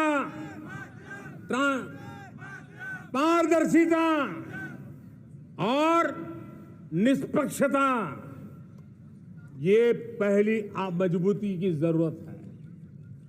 हमें उस मजबूती को जितना ज्यादा खाद पानी दे सकते हैं, संस्थाओं के माध्यम से दे सकते हैं, नागरिक के नाते दे सकते हैं, परिवार के नाते दे सकते हैं, ये हमारा सामूहिक दायित्व होना चाहिए। और इसलिए पिछले 75 साल का इतिहास देखिए, भारत के सामर्थ्य में कोई कमी नहीं थी। अरे जो देश कभी सोना की चिड़िया कहा जाता था, वो देश क्यों न फिर से उस सामर्थ्य को लेकर के खड़ा हो सकता है। मेरा अटूट विश्वास है साथियों, मेरे प्रिय परिवारजनों, मेरा अखंड अटूट एक निष्ठ विश्वास है कि 2047 में जब देश आजादी के 100 साल मनाएगा, मेरा देश विकसित भारत बन के रहेगा। और ये मैं मेरे देश के सामर्थ्य के आधार पर कह रहा हूं, मेरे उपलब्ध संसाधनों के आधार पर कह रहा हूं, और सबसे ज्यादा 30 से कम आयु वाली मेरी युवा शक्ति के भरोसे कह रहा हूं, मेरी माताओं बहनों के सामर्थ्य के भरोसे कह रहा हूं। लेकिन उसके सामने अगर कोई रुकावट है, कुछ विकृतियां पिछले 75 साल में ऐसे घर कर गई है, हमारी समाज व्यवस्था का ऐसा हिस्सा बन गई है कि कभी कभी तो हम आंख भी बंद कर देते हैं। अब आंख बंद करने का समय नहीं है। अगर सपनों को सिद्ध करना है, संकल्प को पार करना है, तो हमें ये आंख मिचौली बंद करके, आंख में आंख मिला करके 3 बुराइयों से लड़ना बहुत समय की मांग है। हमारे देश की सारी समस्याओं की जड़ में भ्रष्टाचार ने दिमक की तरह देश की सारी व्यवस्थाओं को, देश के सामर्थ्य को पूरी तरह नोच लिया है। भ्रष्टाचार से मुक्ति, भ्रष्टाचार के खिलाफ जंग हर इकाई में, हर क्षेत्र में। और मैं देशवासियों, मेरे प्रिय परिवारजनों, ये मोदी के जीवन का कमिटमेंट है, ये मेरे अंतर्गत व्यक्तित्व का एक कमिटमेंट है कि मैं भ्रष्टाचार के खिलाफ लड़ाई लड़ता रहूंगा। दूसरा, हमारे देश को नोच लिया है परिवारवाद ने। इस परिवारवाद ने देश को जिस प्रकार से जकड़ के रखा है, उसने देश के लोगों का हक छीना है। और तीसरी बुराई तुष्टीकरण की है। ये तुष्टीकरण में भी देश के मूलभूत चिंतन को, देश के सर्व समावेशक हमारे राष्ट्रीय चरित्र को दाग लगा दिए, तहस नहस कर दिया है इन लोगों ने। और इसलिए मेरे प्यारे देशवासियों, इसलिए मेरे प्यारे परिवारजनों, हमें इन 3 बुराइयों के खिलाफ पूरे सामर्थ्य के साथ लड़ना है। भ्रष्टाचार, परिवारवाद, तुष्टीकरण, ये चुनौतियां हमारे, ये ऐसी चीजें पनपी है जो हमारे देश के लोगों का जो आकांक्षा है उसका दमन करती है। हमारे देश के कुछ लोगों के पास जो छोटा मोटा सामर्थ्य है उसका शोषण करती है। ये ऐसी चीजें हैं जो हमारे लोगों की आशा आकांक्षाओं को सवाल या निशान में गाड़ देती है। हमारे गरीब हो, हमारे दलित हो, हमारे पिछड़े हो, हमारे पसमानदा हो, हमारे आदिवासी भाई बहन हो, हमारी माताएं बहनें हो, हमने सबने उनके हकों के लिए इन 3 बुराइयों से मुक्ति पानी है। हमें भ्रष्टाचार के खिलाफ एक नफरत का माहौल बनाना है। जैसे गंदगी हमें नफरत पैदा करती है ना मन में, गंदगी पसंद नहीं है, ये सार्वजनिक जीवन की इससे बड़ी कोई गंदगी नहीं हो सकती। और इसलिए हमारे स्वच्छता अभियान को एक नया मोड़ ये भी देना है कि हमें भ्रष्टाचार से मुक्ति पानी है। सरकार टेक्नोलॉजी से भ्रष्टाचार की मुक्ति के लिए बहुत प्रयास कर रही है। आपको जानकर के हैरानी होगी, इस देश में पिछले 9 साल में एक काम मैंने ऐसे किया, आंकड़ा सुनोगे तो लोग कहेंगे मोदी ऐसा करता है, जैसे 10 करोड़ लोग करीब करीब जो गलत फायदा उठाते थे वो मैंने रोक दिया। तो आप में से कोई कहेगा आपने लोगों से अन्याय कर दिया। जी नहीं, ये 10 करोड़ कौन लोग थे? ये 10 करोड़ वो लोग थे जिनका जन्म ही नहीं हुआ था और उनके नाम पर उनके विडो हो जाते थे, वो वृद्ध हो जाते थे, वो दिव्यांग हो जाते थे, फायदे लिए जाते थे। 10 करोड़ ऐसे बेनामी जो चीजें चलती थी उसको रोकने का पवित्र काम, भ्रष्टाचारियों की संपत्ति जो हमने जब्त की है ना, वो पहले की तुलना में 20 गुना ज्यादा की है। मेरे प्यारे परिवारजनों, ये आपकी कमाई का पैसा लोग लेकर के भागे थे, 20 गुना ज्यादा संपत्ति को जब्त करने का। और इसलिए लोगों की मेरे प्रति नाराजगी होना बहुत स्वाभाविक है, लेकिन मुझे भ्रष्टाचार के खिलाफ की लड़ाई को आगे बढ़ाना है। हमारे सरकारी व्यवस्था ने पहले कैमरा के सामने तो कुछ हो जाता था, लेकिन बाद में चीजें अटक जाती थी। हमने पहले की तुलना में कई गुना ज्यादा अदालत में चार्जशीट की है और अब जमानतें भी नहीं मिलती हैं। वैसी पक्की व्यवस्था को लेकर के हम आगे बढ़ रहे हैं, क्योंकि हम ईमानदारी से भ्रष्टाचार के खिलाफ लड़ रहे हैं। आज परिवारवाद और तुष्टीकरण, इसने देश का बहुत बड़ा दुर्भाग्य किया है। अब लोकतंत्र में ये कैसे हो सकता है कि पॉलिटिकल पार्टी, और मैं विशेष बल दे रहा हूं पॉलिटिकल पार्टी, आज मेरे देश के लोकतंत्र में एक ऐसी विकृति आई है जो कभी भारत के लोकतंत्र को मजबूती नहीं दे सकती। और वो क्या है बीमारी? परिवारवादी पार्टियां। और उनका तो मंत्र क्या है? Party of the family, by the family and for the family. इनका तो जीवन मंत्र यही है कि उनकी पॉलिटिकल पार्टी, उनका राजनीतिक दल परिवार का, परिवार के द्वारा और परिवार के लिए, परिवारवाद और भाई भतीजावाद प्रतिभाओं के दुश्मन होते हैं, योग्यता को नकारते हैं, सामर्थ्य को स्वीकार नहीं करते हैं। और इसलिए परिवारवाद इस देश के लोकतंत्र की मजबूती के लिए उसकी मुक्ति जरूरी है। सर्वजन हिताय सर्वजन सुखाय, हर किसी को हक मिले इसलिए, और सामाजिक न्याय के लिए भी ये बहुत। उसी प्रकार से तुष्टीकरण ने सामाजिक न्याय का सबसे बड़ा नुकसान किया। अगर सामाजिक न्याय को तबाह किसने किया है तो ये तुष्टीकरण की सोच, तुष्टीकरण की राजनीति, तुष्टीकरण का सरकारी योजनाओं का तरीका, इसने सामाजिक न्याय को मौत के घाट उतार दिया है। और इसलिए हमें तुष्टीकरण, भ्रष्टाचार, ये विकास का सबसे बड़ा दुश्मन है।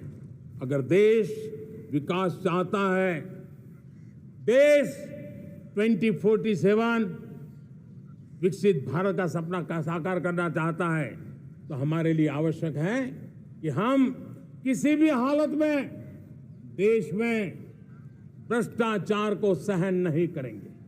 इस मूड को लेकर के चलना चाहिए।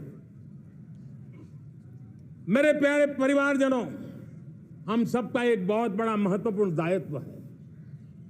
आपने जिस प्रकार से जिंदगी जी है, हमारे आने वाली पीढ़ी को ऐसी जिंदगी जीने के लिए मजबूर करना ये हमारा गुनाह है, ये हमारा दायित्व है कि हमारे आने वाली पीढ़ी को हम ऐसा समृद्ध देश दें, ऐसा संतुलित देश दें, ऐसा सामाजिक न्याय की धरोहर वाला देश दें, ताकि छोटी छोटी चीजों को पाने के लिए उन्हें कभी भी संघर्ष न करना पड़े। हम सभी का कर्तव्य, हर नागरिक का कर्तव्य है, और ये अमृत काल कर्तव्य काल है। हम कर्तव्य से पीछे नहीं उठ सकते। हमें वो भारत बनाना है जो पूज्य बापू के सपनों का था। हमें वो भारत बनाना है जो हमारे स्वतंत्र सेनानियों का सपना था। हमें वो भारत बनाना है जो हमारे वीर शहीदों का था, हमारी वीरांगनाओं का था, जिन्होंने मातृभूमि के लिए अपना जीवन दे दिया था।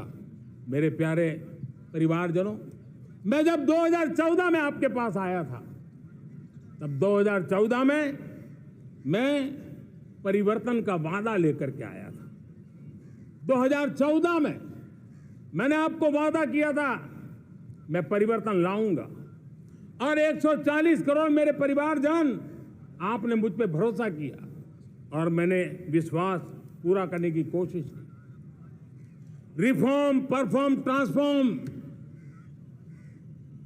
वो 5 साल जो वादा था वो विश्वास में बदल गया, क्योंकि मैंने परिवर्तन का वादा किया था। रिफॉर्म, परफॉर्म, ट्रांसफॉर्म के द्वारा मैंने इस वादे को विश्वास में बदल दिया। कठोर परिश्रम किया है, देश के लिए किया है, शान से किया है,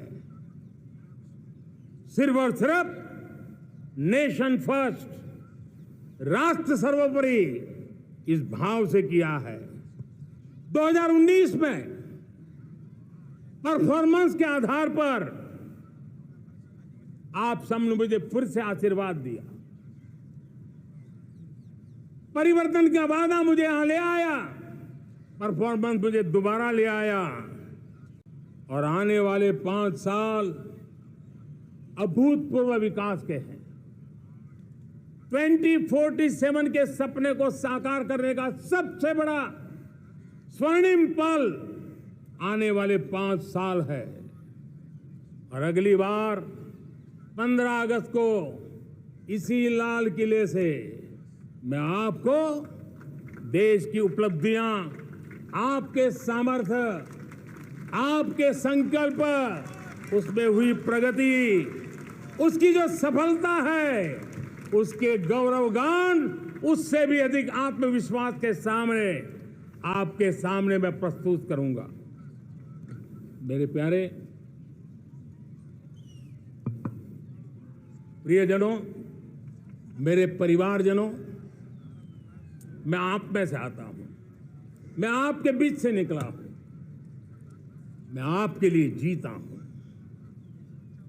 अगर मुझे सपना भी आता है तो आपके लिए आता है। अगर मैं पसीना भी बहाता हूं तो आपके लिए बहाता हूं, क्योंकि इसलिए नहीं कि आपने मुझे दायित्व दिया है, मैं इसलिए कर रहा हूं कि आप मेरे परिवारजन हैं, और आपके परिवार के सदस्य के नाते मैं आपके किसी दुख को देख नहीं सकता हूं, मैं आपके सपनों को चूर चूर होते नहीं देख सकता हूं, मैं आपके संकल्प को सिद्धि तक ले जाने के लिए आपका एक साथी बन करके, आपका एक सेवक बन करके, आपके साथ जुड़े रहने का, आपके साथ जीने का, आपके लिए जूझने का मैं संकल्प लेकर के चला हुआ इंसान हूं।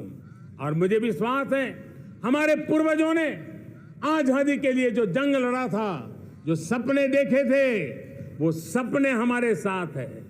आजादी के जंग में जिन्होंने बलिदान दिया था, उनके आशीर्वाद हमारे साथ है। और 140 करोड़ देशवासियों को एक ऐसा अवसर आया है, ये अवसर हमारे लिए एक बहुत बड़ा संबल लेकर के आया है।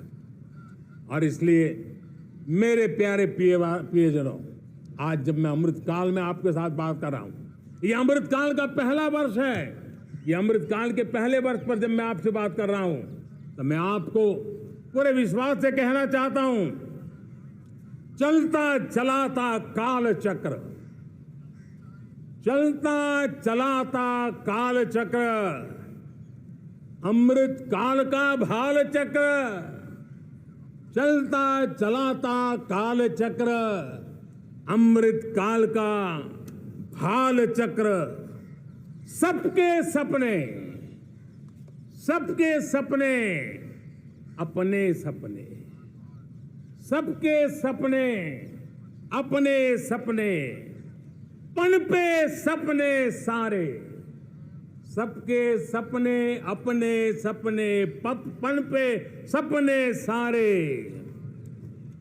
धीर चले वीर चले, धीर चले वीर चले, चले युवा हमारे, धीर चले वीर चले, चले युवा हमारे, नीति सही, नीति सही, रीति नहीं, नीति सही, रीति नहीं, गति सही, गति सही, राह नहीं, गति सही, राह नहीं। चुनो चुनो चुनौती, चुनो चुनौती सीना तान, चुनो चुनौती सीना तान, जग में बढ़ाओ देश का नाम, चुनो चुनौती सीना तान, जग में बढ़ाओ देश का नाम। मेरे प्यारे परिवारजनों, हिंदुस्तान के कोने कोने में बैठे हुए मेरे परिवारजन, दुनिया के कोने कोने में जाकर के बसे हुए मेरे परिवारजन, आप सबको आजादी के पावन पर्व की फिर एक बार मैं बहुत बहुत शुभकामनाएं देता हूं। ये अमृत काल हम सबके लिए कर्तव्य काल है। ये अमृत काल हम सबको मां भारती के लिए कुछ कर गुजारने का काल है। आजादी का जब जंग चल रहा था 1947 के पहले जो पीढ़ी ने जन्म लिया था उन्हें देश के लिए मरने का मौका मिला था। वो देश के लिए मरने के लिए मौका नहीं छोड़ते थे, लेकिन हमारे नसीब में देश के लिए मरने का मौका नहीं है। लेकिन हमारे लिए देश के लिए जीने का ये इससे बड़ा कोई अवसर नहीं होता। हमें पल पल देश के लिए जीना है।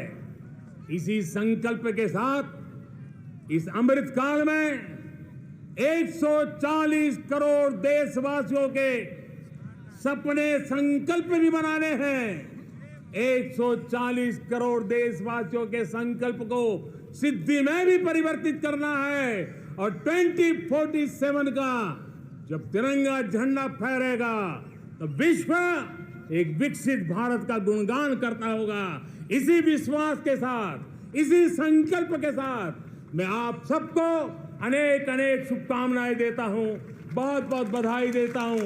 जय हिंद, जय हिंद, जय हिंद। भारत माता की, भारत माता की, भारत माता की। वंदे वंदे वंदे। बहुत बहुत धन्यवाद।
Prime Minister Modi sharing with the people his government's achievements and milestones and outlining future initiatives and policy directions. And as is traditional, we can see hundreds of balloons in the colors of the national flag being released into the air.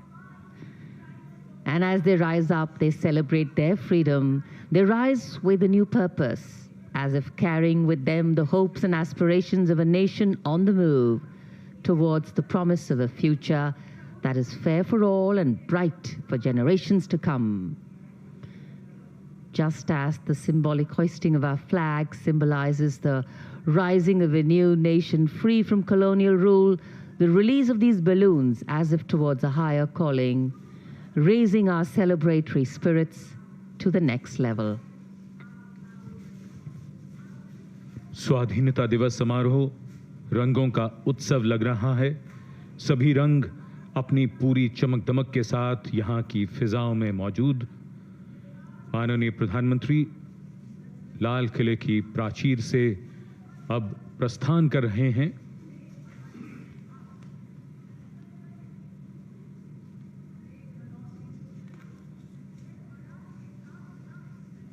स्वाधीनता दिवस समारोह अब अपने समापन की ओर बढ़ता हुआ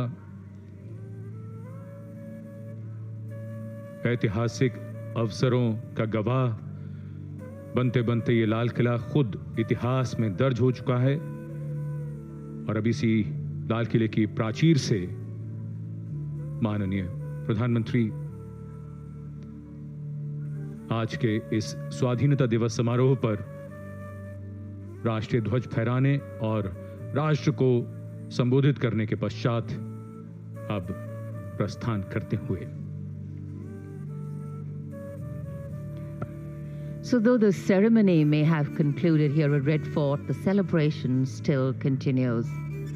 And as we move ahead after marking our 77th Independence Day, we celebrate all our strengths: a thriving democracy, a young population, an optimistic prognosis for the future, self-reliance in virtually every field, an emerging global leadership position, and a homegrown market to ensure financial vibrancy.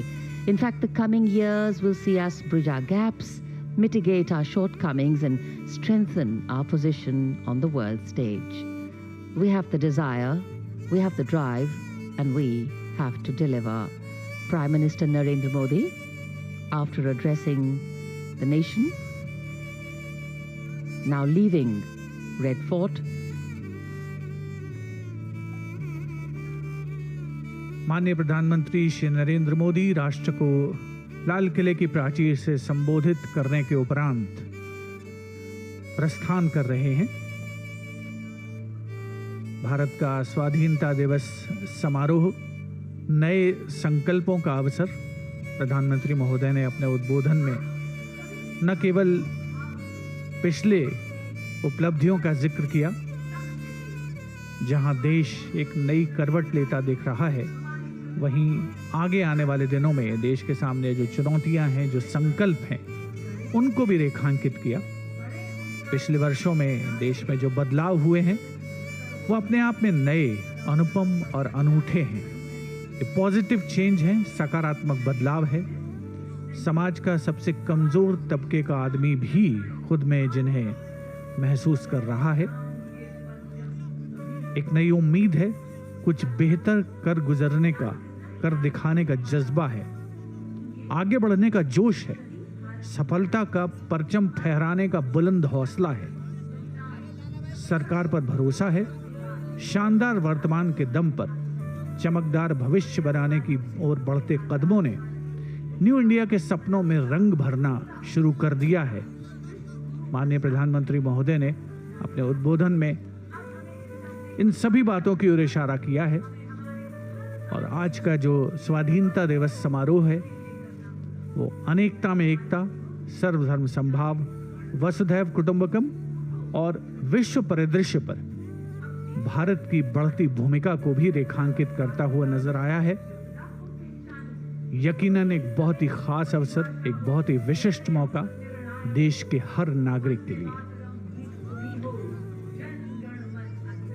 Lahori gate से बाईं ओर माननीय प्रधानमंत्री का काफिला बढ़ता हुआ लाल किले की प्राचीर के सामने का चौक, जहां ज्ञान पथ है, वहां एनसीसी के कैडेट्स मौजूद हैं।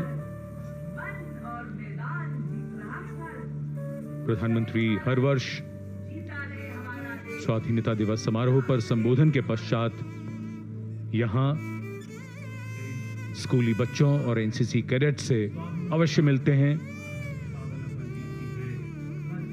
यह ऐसा अवसर होता है जो इन किशोरों के लिए बहुत ही प्रेरणादायी और यादों में संजोकर सहेजकर रखने का अवसर होता है।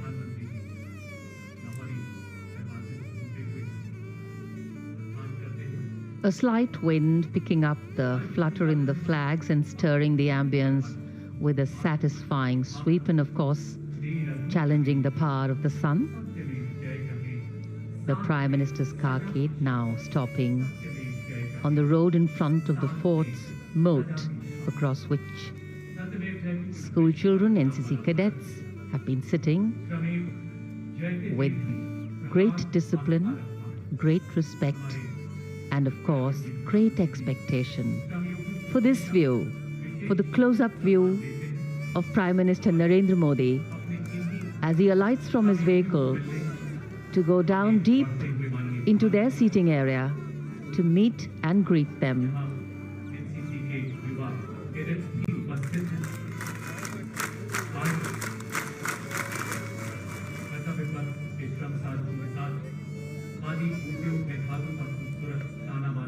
There he is, encouraging them. माननीय प्रधानमंत्री जी देश की युवा शक्ति का प्रतीक एनसीसी कैडेट से मिलते हुए उनका मनोबल बढ़ाते हुए And the disciplined restraint with which they are meeting him. जैसे मानो कह रहे हो कि रुके Very special moment for all of them. Young India, our youth, our future. सारे देश को सुनाएंगे लगा कि देश प्रेम के पंख दूर तक उड़े It is the responsibility of a nation to nurture and cherish its children, जिए किसी के वास्ते जिए किसी के वास्ते to expose them to different opportunities, to help them avail those which are the best for them. उमड़ आया लाल किले And these moments and these words of encouragement, these conversations, these slightly light-hearted interactions भविष्य के cadets with their Prime Minister, आने ना देंगे कुछ आज definitely going to leave some very special memories in their hearts.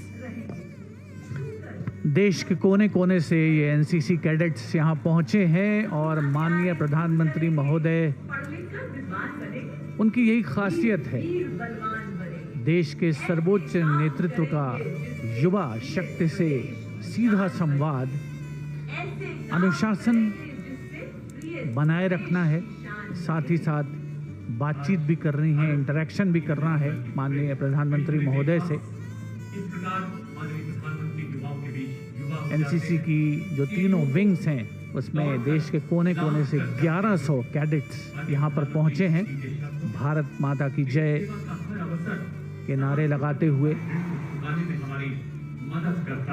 ये सभी कैडेट्स प्रशासन की सीमा के साथ अपने आप को रोक नहीं पा रहे हैं, उनके अंदर का जो उत्साह है, जो आह्लादित महसूस कर रहे हैं, अगर उनसे पूछा जाएगा तो शायद शब्दों में उसे बयान करना मुश्किल होगा। यकीनन इन सभी के लिए एक बहुत ही यादगार, कभी ना भुलाने वाला, अविस्मरणीय मौका। एक शब्द है कनेक्ट, जिसको हम अब देख रहे हैं। प्रधानमंत्री किसी भी उम्र के व्यक्ति के साथ जिस तरह से संपर्क स्थापित करते हैं वो बहुत सीखने लायक भी है और वो एक बिल्कुल अद्भुत सा क्षण होता है। इन सभी एनसीसी कैडेट्स के लिए, जो स्कूली छात्र छात्राएं हैं, ये एक ऐसा मौका जिसकी कल्पना अक्सर करना मुश्किल होता है कि जब देश के प्रधानमंत्री के आप इतने निकट हों। शीश झुकाए लोहे किसके सागर चरण पखारे बड़े बड़े लाल किले की प्राचीर से संबोधन के बाद आगे आए से अहिंसा इसकी बात जोश, उत्साह और ऊर्जा, वो सब और इन किशोरों के साथ वो और बढ़ती हुई और सब तक पहुंचती हुई। Absolutely. In fact, the beauty of youthful spirit is that it's infectious. So the Prime Minister also getting a spring in his step. There's a lightness of being. And there is, of course, the joy of connecting. A special quality, a special leadership quality exhibited here. अब प्रधानमंत्री उस दीर्घा की तरफ जा रहे हैं जहां विशिष्ट अतिथियों को आमंत्रित किया गया और आज वो इस समारोह के साक्षी बने। ये खास मेहमान, उनकी संख्या लगभग 1800, अलग अलग क्षेत्रों से समाज के, उन सब से अभिवादन स्वीकार करते हुए हमारी सांस्कृतिक विविधता में एकता हमारी सबसे बड़ी ताकत है और इन सबको एकता के सूत्र में And as the Prime Minister continues with these close interactions, we can see across all age groups आज देश के सभी प्रांतों में patience, forbearance, love, all in different capacities being exhibited here. We step into our 77th year of our independence, and the completed figures of the decades gone by as a free nation. There is also a great responsibility that rests on our shoulders.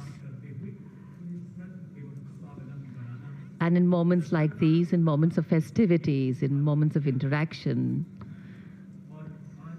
we also reflect often, have we achieved what we envisioned for ourselves? Yes, we have in many ways. Have we made progress? Have we managed to ensure that the most needy have also been included? Attempts are definitely on. And the times are changing so rapidly, and the relevance of what we have achieved to the advancements made have never been so critical, and India is on the cutting edge of that movement. कोई उन्हें मिलना चाहता है, कोई उन्हें छूना चाहता है, कोई उन्हें कुछ भेंट करना चाहता है, और अधिकतर लोग अपने कैमरों में उन्हें कैद कर लेना चाहते हैं। ये उनके लिए एक ऐसी पूंजी है जो बेशकीमती है। प्रधानमंत्री स्वयं चाहते हैं कि वो एक एक व्यक्ति से मिलें। अद्भुत दृश्य, इनका आनंद लीजिए।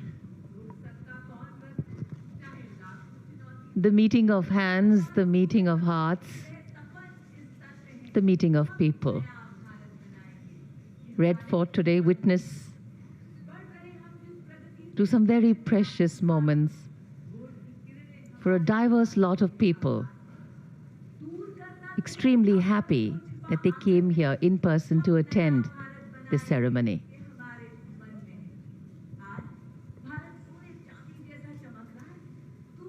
जनमानस का, जनसमूह का इंतजार मानो फलीभूत हुआ है और जो प्रतीक्षा की घड़ियां थीं वो समाप्त हुई हैं। शायद आज बहुतों ने बहुत कुछ पा लिया, बहुत कुछ पाना चाहते हैं। सभी शायद सेल्फी चाहते हैं, यादों के घरौंदे में संजो रखना चाहते हैं इस अवसर को, इस मकाम को, इस मौके को। कि देश का सर्वोच्च नेतृत्व आज स्वयं उनके बीच है, खुशियां साझा कर रहा है, ये यादगार पल साझा कर रहा है। माननीय प्रधानमंत्री श्री नरेंद्र मोदी, उनका खास अंदाज जनता से अपने आप को जोड़ने का, और यहाँ मौजूद हजारों की संख्या में स्वाधीनता दिवस समारोह के साक्षी बने ये हर खासो आम जनमानस